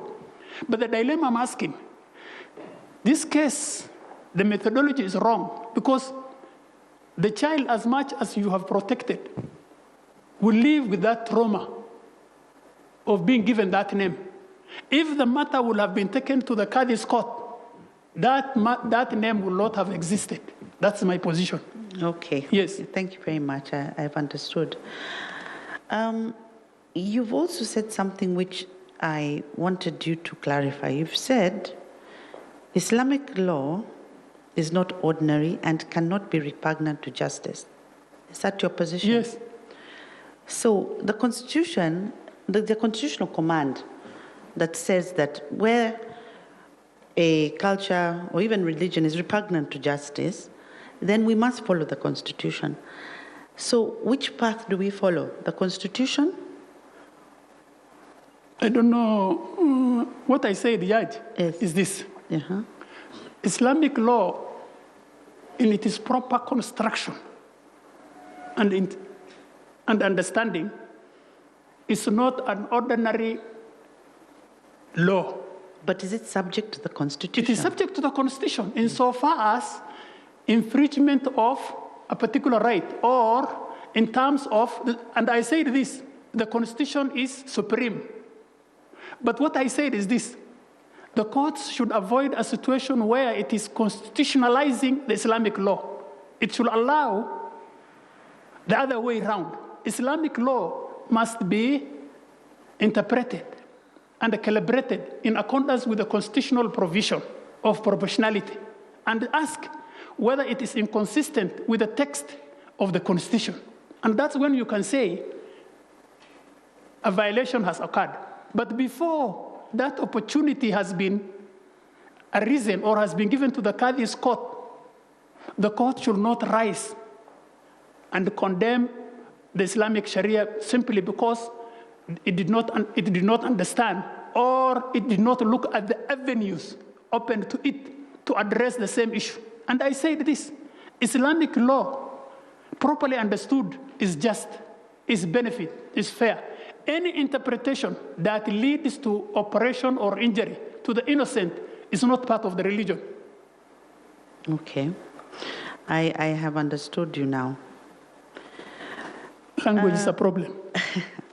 Let us move then a little bit from jurisprudential matters to rules of procedure of the court. I'm sure you're familiar with the regulatory framework of the court. You will recall that in 2018, the Contempt of Court Act of 2016 was declared unconstitutional. So what is the regulatory framework for courts to conduct contempt of court proceedings? Courts in general and the Supreme Court in particular? I will say there's a provision in the Supreme Court rules, I think Rule 29 or something like that, which talks about contempts before the court. And it says the person, if he commits contempt before the court, he can be detained, then he can be given an opportunity to respond, and thereafter, the court can deal with the contempt. If it involves an advocate, it can bar him for 1 year. Yes, yes, you are correct, because the Supreme Court has its own regulatory framework to do that. What about the other courts?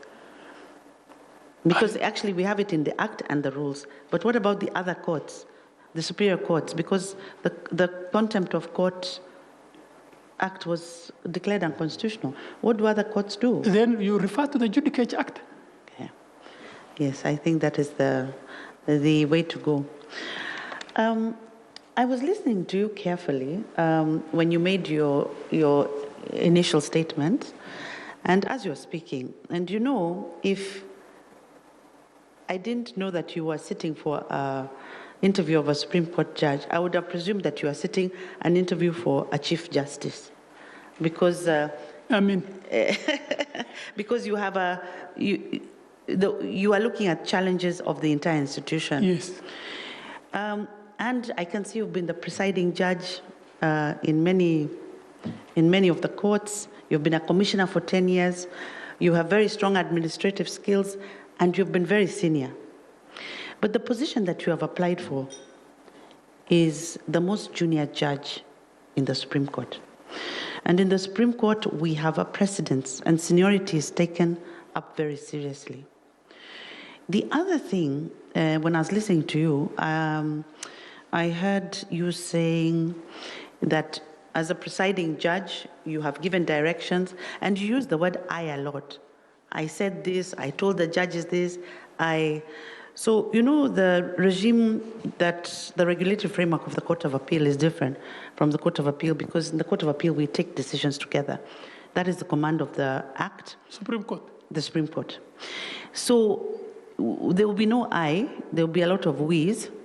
But I'm just wondering, are you able to come down from all the senior positions that you've held to come to being the most junior judge in the court, and to be able to be given administrative tasks by the other judges who are more senior to you?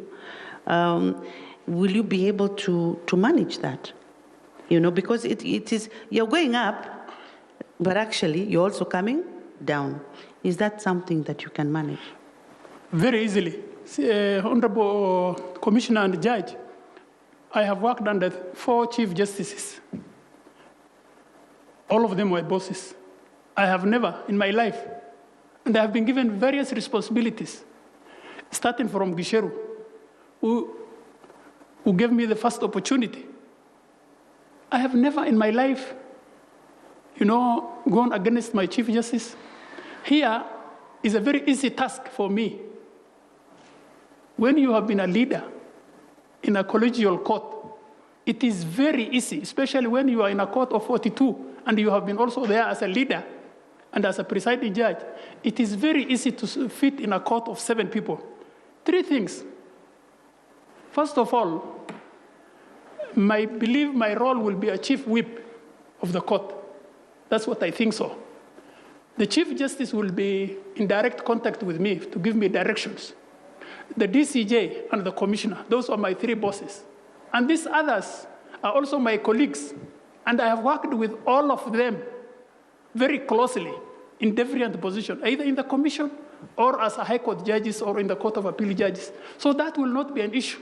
Having come from a court of 42 people to fit into a court of 7 people. And I said this, mine has always been service to the people. And to fit with the court or individual judges, in fact, that is one of the things I enjoy. And it will not be a problem. Okay. And I will take lawful commands from you. Yes. I understand that. Yes. But let me repeat. Yes. It is a court of equals, but seniority is taken very seriously. Yes. And therefore, there is no consultation you'll be doing with the CJ and DCJ without the other judges. We take decisions together. So I just want you to have that in the back of your mind, because it's very different from the Court of Appeal. But if you come, you will see what I mean.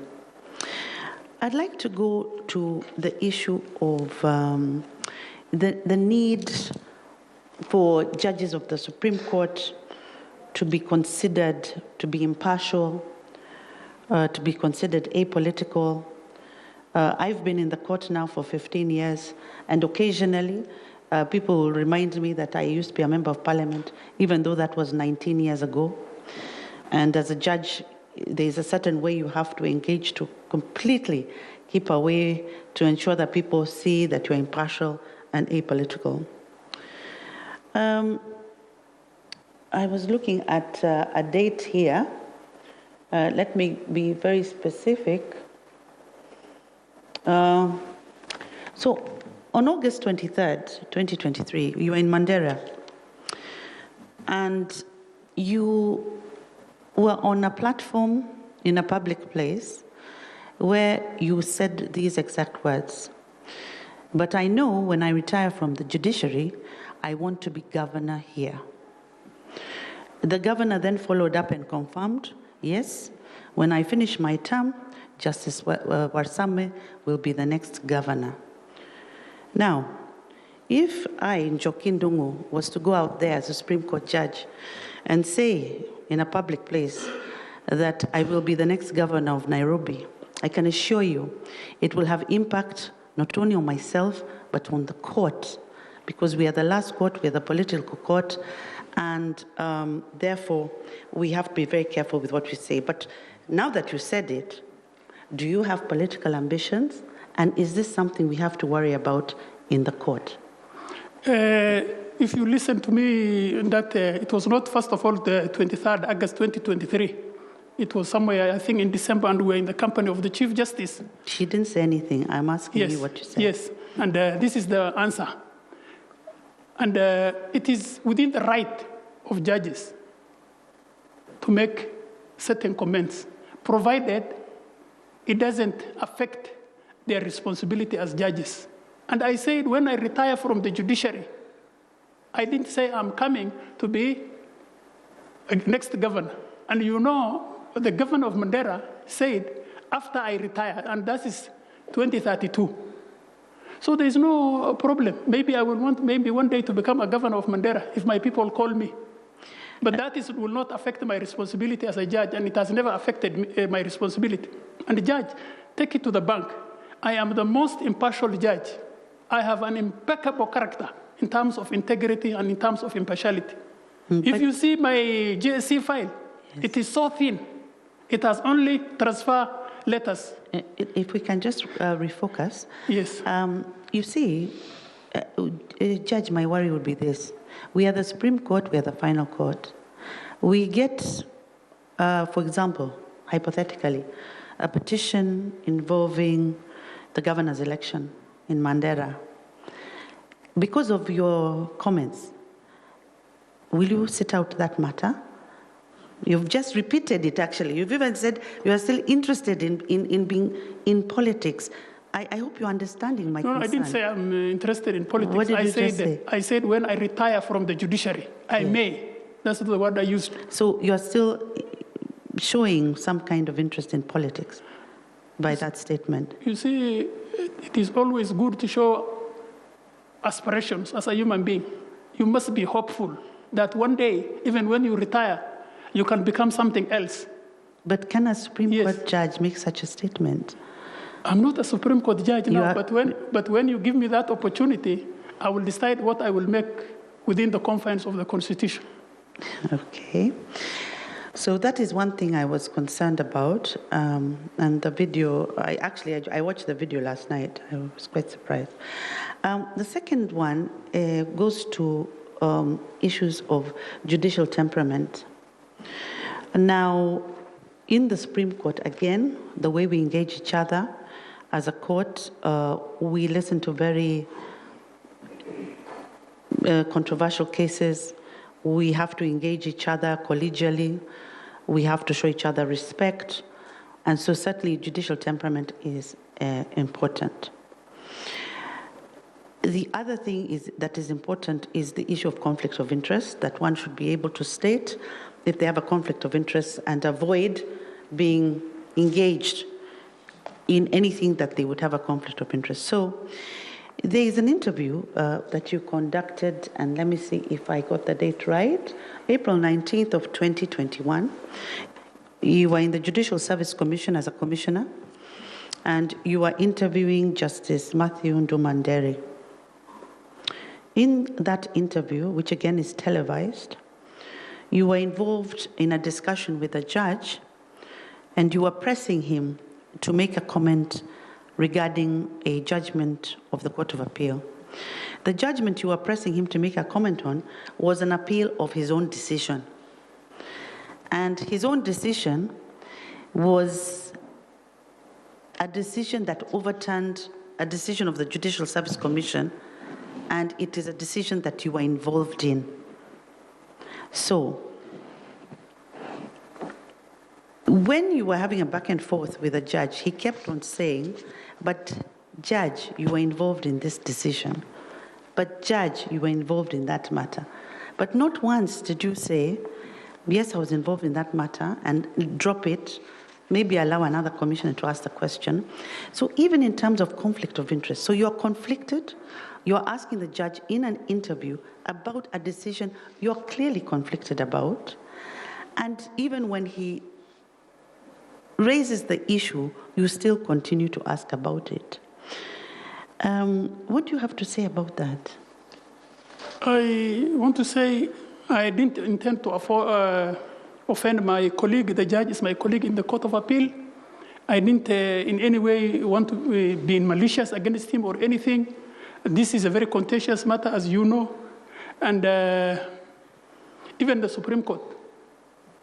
The Supreme Court has settled the issue. Yes, I know. But at the time of the interview, the Supreme Court had not settled the issue. But you're asking the judge, I mean, you know, we talk about judicial independence. You're asking him to explain himself about a decision he made. But the decision he has made involved a decision you had made. It's direct conflict of interest. Maybe, Judge, is the way you look at it. I didn't question his decision. I questioned his words against the sitting Chief Justice, against fellow colleagues, judges, like myself. And I told him, if you can read the document and correctly, was it right for me to say, as a judge sitting, to criticize my Chief Justice? And that's what I was asking. I didn't ask him about whether he had a conflict or not. I asked him whether he had used the appropriate words against the Chief Justice and colleagues. But you know, you can imagine a person who is neither you or me, who was watching such a video and is aware that this judge has overturned a decision you have made and that you are interviewing him on that same decision. You know, I think they would raise the issue of conflict of interest that you did not declare. And perhaps you should have. Maybe on recollection. Okay. Further to that, there is another matter, again, another video of you interviewing the former Justice Ojwang. I believe that in 2016, the interview was on in September 15th, 2016. And you were also having, you were talking to each other. And I have two questions. One, you told the judge that he had been found culpable of misconduct. And your back and forth went until Justice Ojwang said, "Give me a break." And then he looked at the chair of the commission and said, "I need protection from this particular commissioner." That video, if you look at the comments, they say there was a heated exchange between the two judges. Some people think Justice Warsame was bullying Justice Ojwang. Other people think that Justice Warsame must have a personal vendetta. But apart from the description that it was, you know, a combative interview, again, when you asked Justice Ojwang about the fact that he had been found culpable of misconduct, again, it went to a decision of the Judicial Service Commission, which was in court at the time. So the matter was sub judice. So, and you didn't mention that. So how do you bring up an issue which is sub judice, again, a matter in which you had made a decision and it is being appealed or it's being reviewed by the High Court? But you brought it up in the interview. So again, there was a conflict of interest, which again, you did not speak to, number one. So that's another one question. But secondly, that the descriptions that are coming out from the public, that you're combative, that you're a bully, is this something we should be afraid of if you come to the Supreme Court? Thank you very much, Judge. The issue of being combative or there is some description coming up from the members of the public, I'm not aware, first of all. And as a judge, and especially a Supreme Court judge. I have been a judge for the last 2 years. It is very hurtful and demoralizing to accuse a judge of an allegation which is not before him. There has never been a complaint filed against me in my life for the 22 and 4 months I served as a judge. I'm sorry, yes. If you'll allow me. Yes. I know there's no complaint. Yes. When I watched the video last night, yes. You know there are comments from members of the public. Yes. You see, it's out. The video is out there. Then people comment. So those are the comments. How will I know? Because I have not seen the video unless you know you are the one who is putting to me, and at least as to be fair to me. Yes. And I don't know those things which you're talking about. And unless it is brought to my attention, that is when I can respond to it. And then, Judge, also, you had an interest in the matter. Actually, you're right. Yes. I had. And that's how I know it was sub judice. But I was not the one in the interview room. Yes. So I had no conflict of interest. And the matter is since settled, so I have no conflict of interest now. But at that time, in 2016, the matter was sub judice. It was about, the sub judice matter was an appeal against your decision. Again, conflict of interest not declared. I'm just saying that. No, if I may have in any way, in your perception, offended any judge, I must say that was an error on my side, and I apologize. No, it is not my opinion, Judge. I'm sorry. It's not my opinion. I'm just saying, I got this video. It's out there. You know, it's like the live, we are now live streaming. So it was a live streaming of the JSC. And even after today, I'm sure the live streaming, there'll be comments. So I'm just telling you what it is the public was saying about the exchange you had with Justice Ojwang. But more importantly, my concern was the conflict of interest, which I've raised with you. So I think on the issue of collegiality, those are the questions that I had for you, and I think that you have responded to them. And as you normally used to tell those before you when you are commissioner, I wish you well. Thank you very much. Commissioner Rwanda, or just Shara, you want? Yes, Honorable Chief Justice. I think Justice Warsame should not get away with this. He says that when it comes to integrity, he is number one. I want to enter into a contest with him. I didn't say I'm number one. The number ones are the commissioners and the Chief Justice. Thank you. For purposes of this interview. Let's leave that debate and go to Commissioner Rwanda. Thank you, Chair. It's been a very long day. Judge, good afternoon once again. Good afternoon, Commissioner. Yes, I wanted to have some discussion with you concerning your performance report from DSPOP. Yes. Although I must say, as I'd said to a candidate we engaged earlier, that there's a bit of a challenge there in terms of analyzing performance, considering in the Court of Appeal, you sit on a collegiate bench. Yes.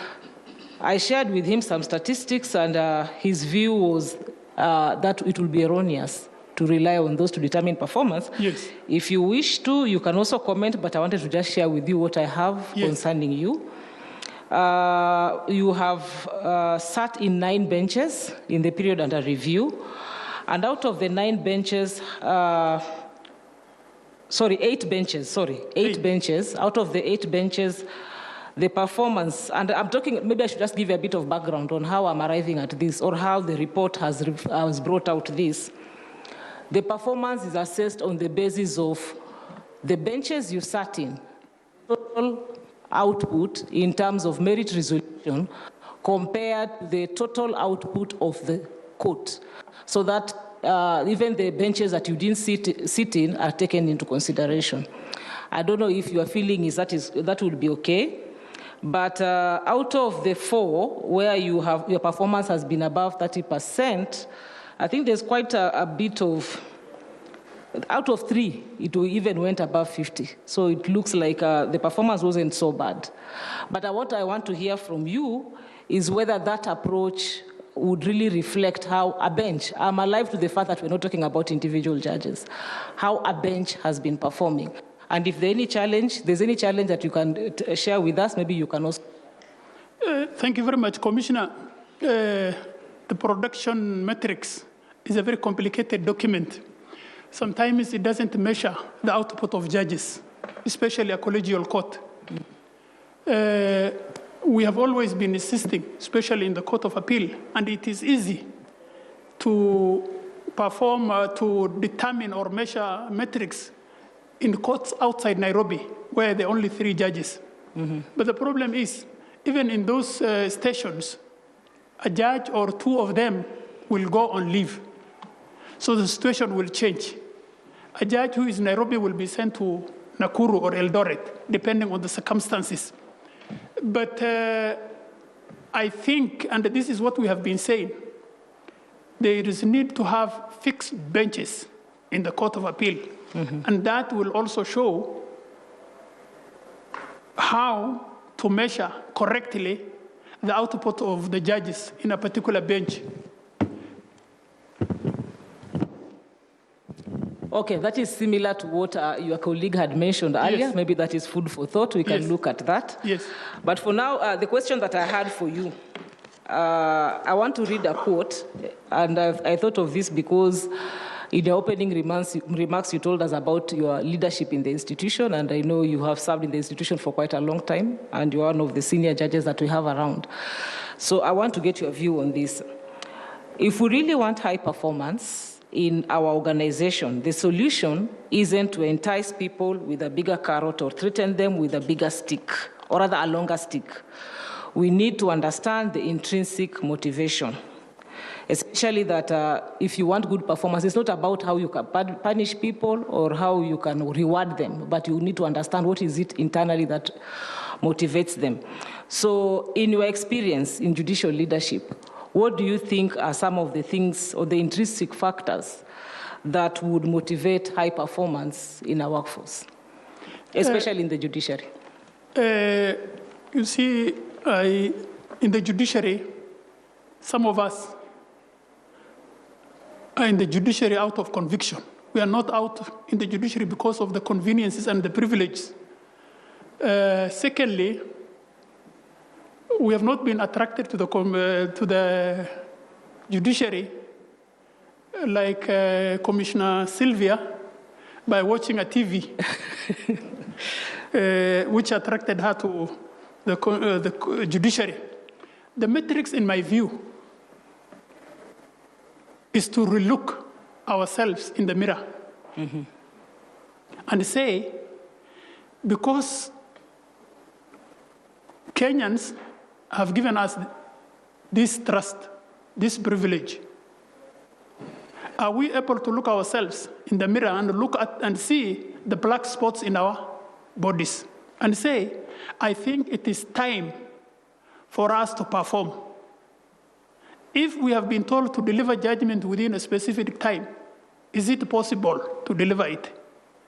Secondly, how do you deal with the lifters, the high volume lifters, against the low level lifters? A judge may be doing a criminal appeal or a criminal trial for 6 months, but another one may be doing a criminal hearing and determine maybe 100 or 200 cases. How do you compare and contrast? But the guiding factor is, are we delivering? And the metrics, I think the judiciary, through the Chief Justice, has given everything to us. But the question we ask ourselves as judges and magistrates, are we delivering? And how can we prove production? The question depends on the individual courts and the individual presiding magistrates and presiding judges. For example, in my court in Nakuru and Eldoret, there has been complaint against us that we are listing too many matters. And Commissioner Sichale confirms by our colleagues. We list 6 appeals, while the ordinary courts list 3 appeals. There has been complaint against us. Why are you listing this? And sometimes 15 applications. Is it possible to standardize these things, or does it depend on individual courts? How can we improve delivery? One way of doing these things, in my view, and having worked in outside stations, is supervision. Judges and magistrates need to be supervised. And there are people who are earning huge sums of money, the presiding judges, the registrars of the courts. It shouldn't be left for the Chief Justice to know, maybe after 1 month I am not working. The registrars and the presiding judges should give report to the Chief Justice. Again, and this is very important, there is need for JSC to recruit a registrar in the office of the Chief Justice in charge of productivity to monitor what is happening in Mandera, what is happening in Nairobi, such that the Chief Justice has a direct report. Again, also, and very important, the question we need to ask is, during Gisheru's time, we used to send our metrics every day before 5 o'clock. Can we go back there? Because we are so many, JSC has recruited so many. Has it translated into an output? Has it translated into a positive production? Those are the conversations which we must have. And I think this is what I have been telling people. We have been having colloquium, magistrates, judges, and all judges. In a colloquium, we should only discuss 2 issues. And the 2 issues is productivity and integrity. Mm-hmm. Integrity, because it is very important for Kenyans to have an integrity-free court or a corruption-free court. Oh. And productivity, because without productivity, then Kenyans are not getting value for money. So in our discussions, whether it is a magistrate's colloquium or a judge's colloquium or a small court of the Supreme Court or a court of appeal, we should discuss productivity. And that's why I said, Commissioner, from when I was starting, there is need to send the leadership team to outside Nairobi. Chief Justice should direct, for example, Judge Njoki to go to Mandera and find out whether the magistrate there is performing. Those are my views. I think your passion around the issue of productivity is palpable. And now I'm tempted, though I was worried in the interest of time, just to get your view on a question I asked an earlier candidate, whether failure to meet performance targets should be treated as a discipline issue. Just your view, briefly. You know, having been a leader of judges and magistrates, and they're watching me, I don't want to answer that question. Maybe you can just share with us your view. What do you think? Is it a discipline issue that we should consider for our consideration? It should be an administrative issue. It should be an administrative issue? Yes. Okay. Yes. Thank you, Judge, and I wish you well. Thank you very much, Commissioner. Thank you, Commissioner Sirani. Thank you, Honorable Chair. This is Warsame. Good evening. Good evening, Commissioner. You can take us. Yes. I'm having a challenge with the sound system.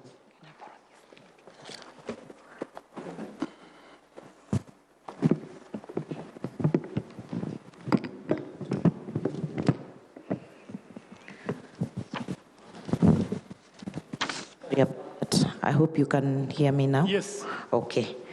Now, having been a commissioner at JSC and also in the leadership of the judiciary, you know that we place a lot of weight on mentorship. What role does mentorship play in ensuring continuity of rule of law and the administration of justice? And how would you measure the success of your mentoring efforts, maybe with specific incidences that you can give us of where you've mentored and what results you may give for that? Thank you very much. Mentorship is so important to judges and magistrates, especially when a judge is new or a magistrate is new. He needs somebody to hold his hand and directed him in the right direction. The route he takes will determine his future. And I have mentored many judges and magistrates. For example, all the judges who worked under me in the JR became Court of Appeal judges except one. Except one. And because of the mentorship I have given during the time I worked with them, either as 3-judge or under me, during as I was also sometimes, most of the time, in charge of the Constitutional Division, because Judge Lanola was who was in charge, was in Arusha most of the time. So the Chief Justice also directed me to be in charge of the Constitutional Review. So all the judges who served under me, both in the JR and in the Constitutional Review, ended up in the Court of Appeal through my mentorship. So how do you measure your success? I measure my success because many of the people I mentored, some of them are in this room. I think I can say I have an excellent mentorship qualities. Okay. Yes. Thank you for that. What is the role of emotional intelligence in the life of a judge? Yes. And in what incidents would you apply emotional intelligence in your work? Thank you very much. You are sounding like Professor Mugenda, because that was a permanent question for Professor Mugenda when we were together.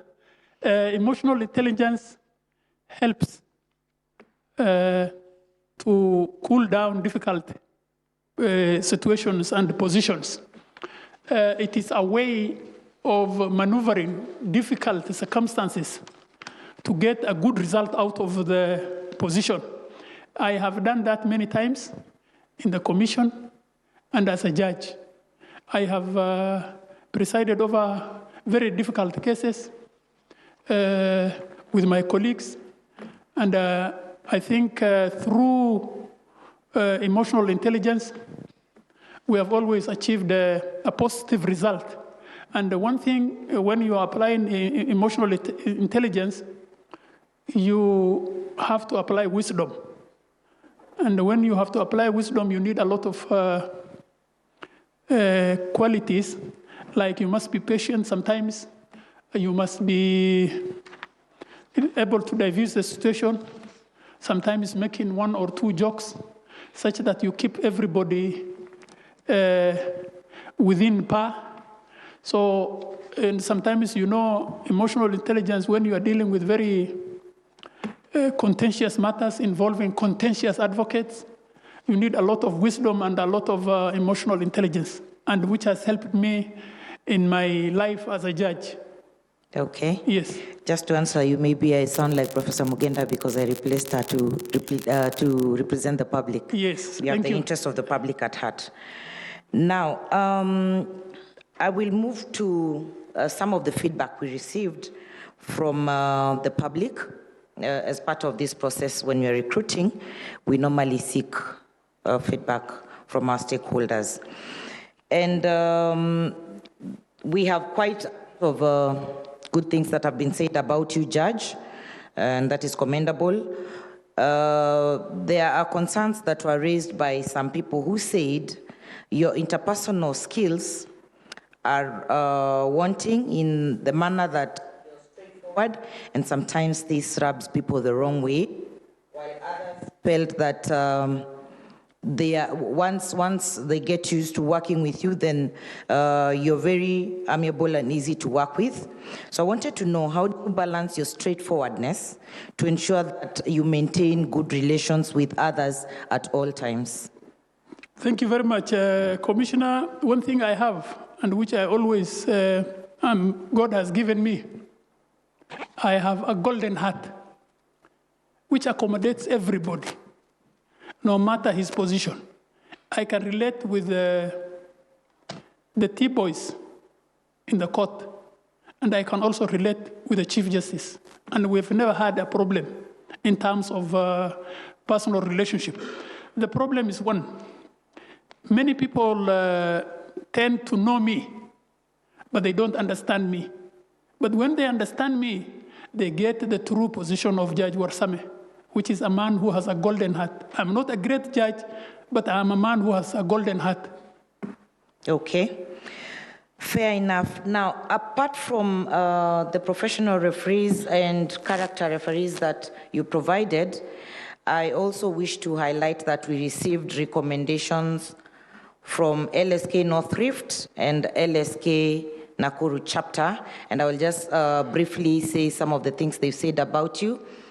LSK North Rift have said that you distinguished yourself as a principled and intellectually gifted judge, significantly contributing to the Kenya's jurisprudence in constitutional, commercial, and public law, and they were happy in the manner that you handled the Eldoret court prior to establishment of a permanent court of appeal in the station. Nakuru chapter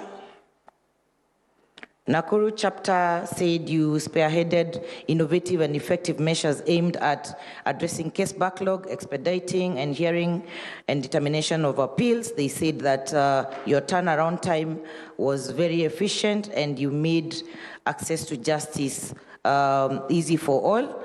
So from my side, I would just wish to say keep up the good work, and I wish you the very best, Judge. I'm humbled. Commissioner Kisoto. Thank you, Honorable Chair, and welcome again, Judge. Thank you, Commissioner.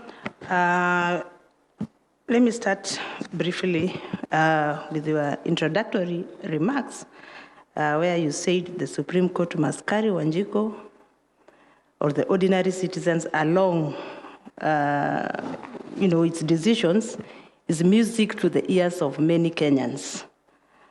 Because a lot of times, most of us or most Kenyans struggle to understand how the Supreme Court can be more accessible and accountable to the ordinary citizens and not just the elite legal practitioners. So other than in the decisions, how else can the Supreme Court be more accessible and accountable to ordinary citizens? Just give us three more ways. I think this is what I said. There is a need for the Supreme Court to reintegrate with the public by even going to barazas and even having a discussion with people about what the Supreme Court is. Again, it is important for the Supreme Court to exhibit servant leadership in terms of the fact that, it shouldn't be a court for a certain group or certain members of our society. The people of Mandera and the people of Narok should know what the Supreme Court does. Let me tell you a story. Commissioner, 2 weeks ago, and this is for Commissioner Njoki, one of my relatives in Mandera called me, an elderly lady. And she said, we want to pray for you. But where are you going? Because you told us the last time you work in the Kenya court. And we know the Kenyan court. It is the court that deals with criminal infractions within us. But which is this court you are going to? So I could hear. Then another lady said, I said, I'm going to a court higher than the Kenyan court. And then the other lady said, are you going to the court of the Mzee? Then I said, yes, I'm going to the court of the Mzee. Then the lady asked me, now that the Mzee has died, what will you be hearing? The Mzee meaning Raila. The impression of the people, for example, in that small village is that this is a court that was only dealing with a dispute involving Raila Amolo Odinga. And there is a need to disabuse people and show them the Supreme Court in terms of leadership and in terms of jurisprudential leadership and institutional leadership is available to the people of Kenya. It's available to the Wanjiko. And it doesn't mean that all the cases will reach the Supreme Court, but it gives people confidence. It gives people presence. It gives people hope that if a magistrate or a judge in Mandera misbehaves or gives a bad decision, there is a court that is available to them, where even the Chief Justice and the Deputy Chief Justice sit. That is what we expect from the Supreme Court. And that is one of the qualities which I will take to the Supreme Court, if given an opportunity. Thank you. Now, suppose a Supreme Court decision benefits powerful political elites while disadvantaging marginalized communities. How should the court ensure that constitutional interpretations protect minority rights? And please, you could actually illustrate this with an example. Thank you very much. The Supreme Court, in an ordinary circumstance, you know, it will be treason for me and for you to say the Supreme Court has given a decision which is given power to something to powerful people. So you should at least, Commissioner, say maybe something elegant or moderate. So I want to say this. The Constitution protects the rights of the marginalized minorities. In particular, Article 56. So there is a mechanism to protect minorities and marginalized. And there is also, the law gives certain things like, for example, they call it what? There are certain funds which are meant for the marginalized, the communities. But one thing which the court should emphasize, and this is the defining factor, is the issue of the money which is given to devolution. The court must support that, and affirmative action, and many other issues which I think supports the marginalized and minorities. And in particular, in terms of employment, in terms of their rights, those things. Okay, now suppose technological advancements as artificial intelligence, which is now an emerging frontier, create legal questions. We often hear that AI hallucinates. What approach should the Supreme Court take when interpreting the Constitution in such emerging context? There is no framework regulating AI. But I think there is a framework which was issued by the Chief Justice. I'm not very sure. I think there is something which was issued by the Chief Justice, which is meant to assist in access to justice. It is a very complex issue, but also it has its advantages. Its advantage. But the question is, how do you regulate AI in terms of how it is being used? AI is a simulation of our intelligence. I think some human beings are ahead of other human beings, so they have created AI. The question is the legal aspect of this. There are people who are generating pleadings. There are people who are generating authorities. There are people who are generating affidavits and everything, and putting it before court. The court has to be very, very vigilant and find out how to moderate this. I think the CJI's regulation, or framework, is the way forward in terms of regulation. I have seen there are 4 judges who have commented on this issue. The problem first was confronted by Justice Magare, where there were documents which were falsified, which were filed before him.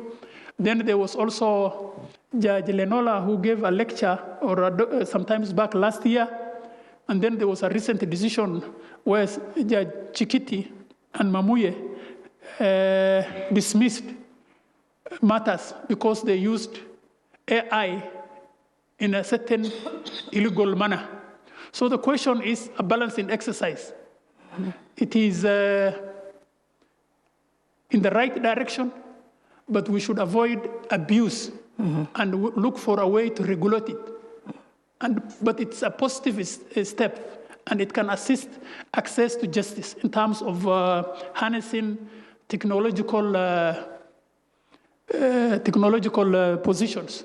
So it is good, but it has its negatives. The question is there regulation other than what the Chief Justice has issued? There is need to have a proper statutory regulation, in my view. Right. Now, finally, in a constitutional case before the court, and the intelligence agencies claim that Disclosing certain evidence could compromise national security. In your own view, because if the evidence is essential for determining the truth of the matter, how should the Supreme Court manage this tension between the national security and the need for transparency and fairness in the judicial proceedings? Thank you very much, Commissioner. These are two competing interests, public interest and the individual's interest to a fair trial. It needs a balancing exercise, and it depends on the context and on the case before court. The issues one can prejudice or damage public interest or public safety. For example, the question is how the extent you can go in terms of the prohibition or limitation. If, for example, it will damage our relationship between another country, there is need for the court to interfere. For example, if it is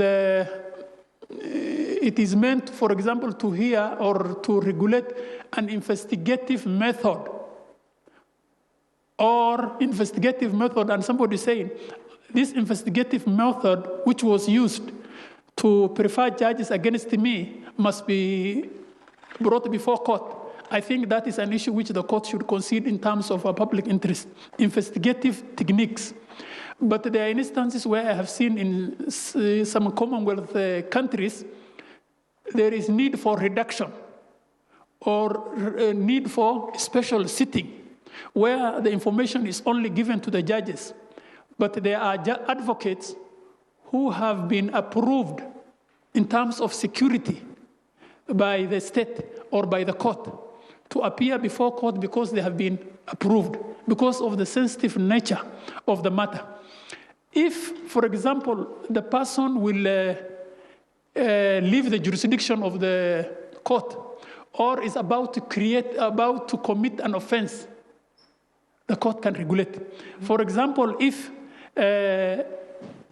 the information, because we have an information where there is a documentation issued by an advice given by the Attorney General, and somebody steals that information and this Honorable Attorney General has written to another arm of government, the question is whether it can be used simply because it has been unlawfully obtained. So these are balancing exercises.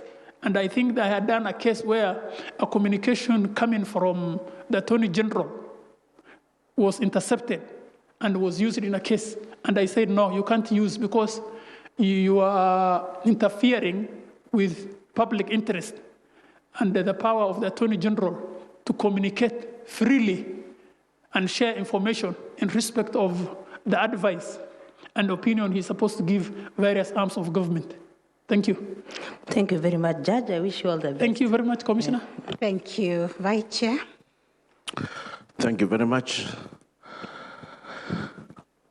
Judge, I hope you're not tired. No, I'm not tired. You can still go on and on. Yes. You just mentioned the public interest and national interest. Yes. What's the difference?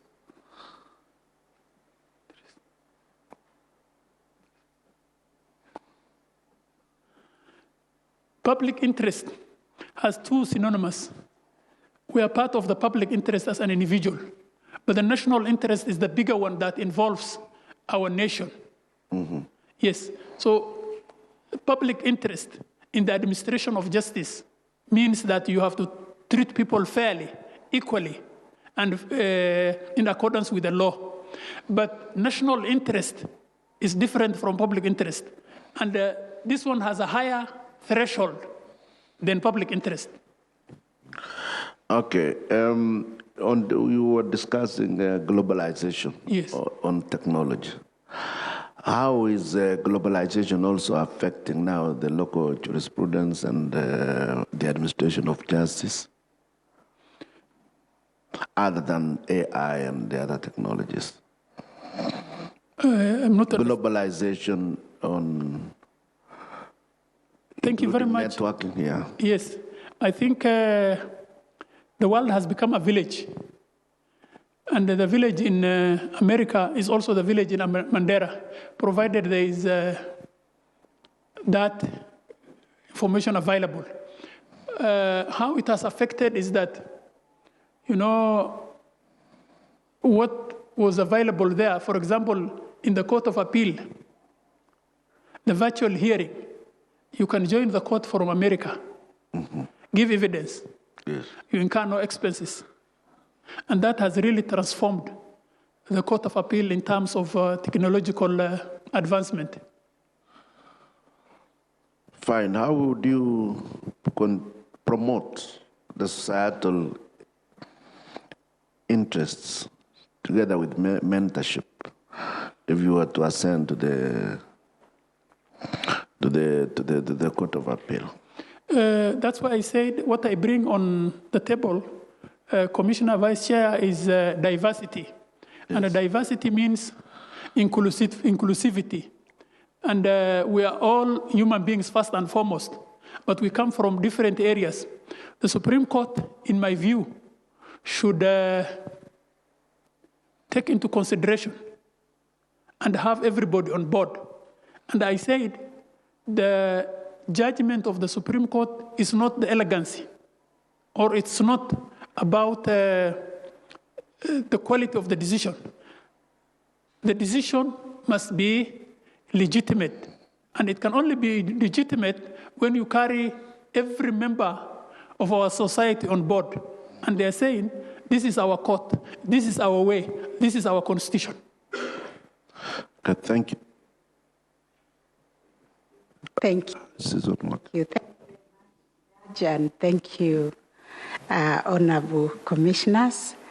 I think the hour is late. I do not want to tire you, Judge, again with more questions. Safe to let you know that the very active in talking to people in mentorship. Judges routinely give lectures in the universities, and it's in our calendar of activities where we go around the country meeting with the students.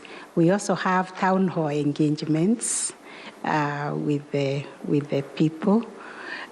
So if you are successful, I think you will find a forum, plus, of course, the Judicial in Dialogue Day and other activities that I, as the president of the court, engage in. I have, I think, visited all the counties out there. So there's a lot of outreach. So it's just that what you did last year cannot be remembered. You need to duplicate it every year. And of course, time becomes very scarce. But thank you for those observations. We've now come to the end of the interview, but I was looking at your papers. One, you indicated you have a Master of Law from the University of London, but you did not. No, I did not. Eh? I did not. It's not yours? No. Oh, okay. Somebody else's piece of paper, I think, yes. Found its way in your folder. Yes, not me. Okay. Sorry about that. Yeah, so I think now is the time we give the candidate to also engage us. Thank you very much, Honorable CJ, for giving me this opportunity to appear before you. It is also good to appreciate being the other side of the chair. I really appreciate and enjoyed the interview. I wish to sincerely thank you, Chief Justice, and all the commissioners for giving me this opportunity. Chief Justice, my last word is that Justice Gisheru gave me an opportunity and gave me one advice. I have kept that advice. Mutunga also gave me an opportunity to come to the Court of Appeal. Give me an opportunity to go to the Supreme Court, and I will never disappoint you. Thank you very much. It is all these 11 men and women we will decide, but on behalf of all of us, Judge, we wish you success. We wish you all the best in all your endeavors. We are in this journey together, either as a judge of the Court of Appeal or as the Supreme Court. We are joined at the hip to make sure that justice works for the people of Kenya, and we serve the people of Kenya, and we do so faithfully. So with that, you are released. We will get in touch with you when we complete the exercise. Thank you very much, CJ. Yes, God bless you. I think there is a stray paper there in that file.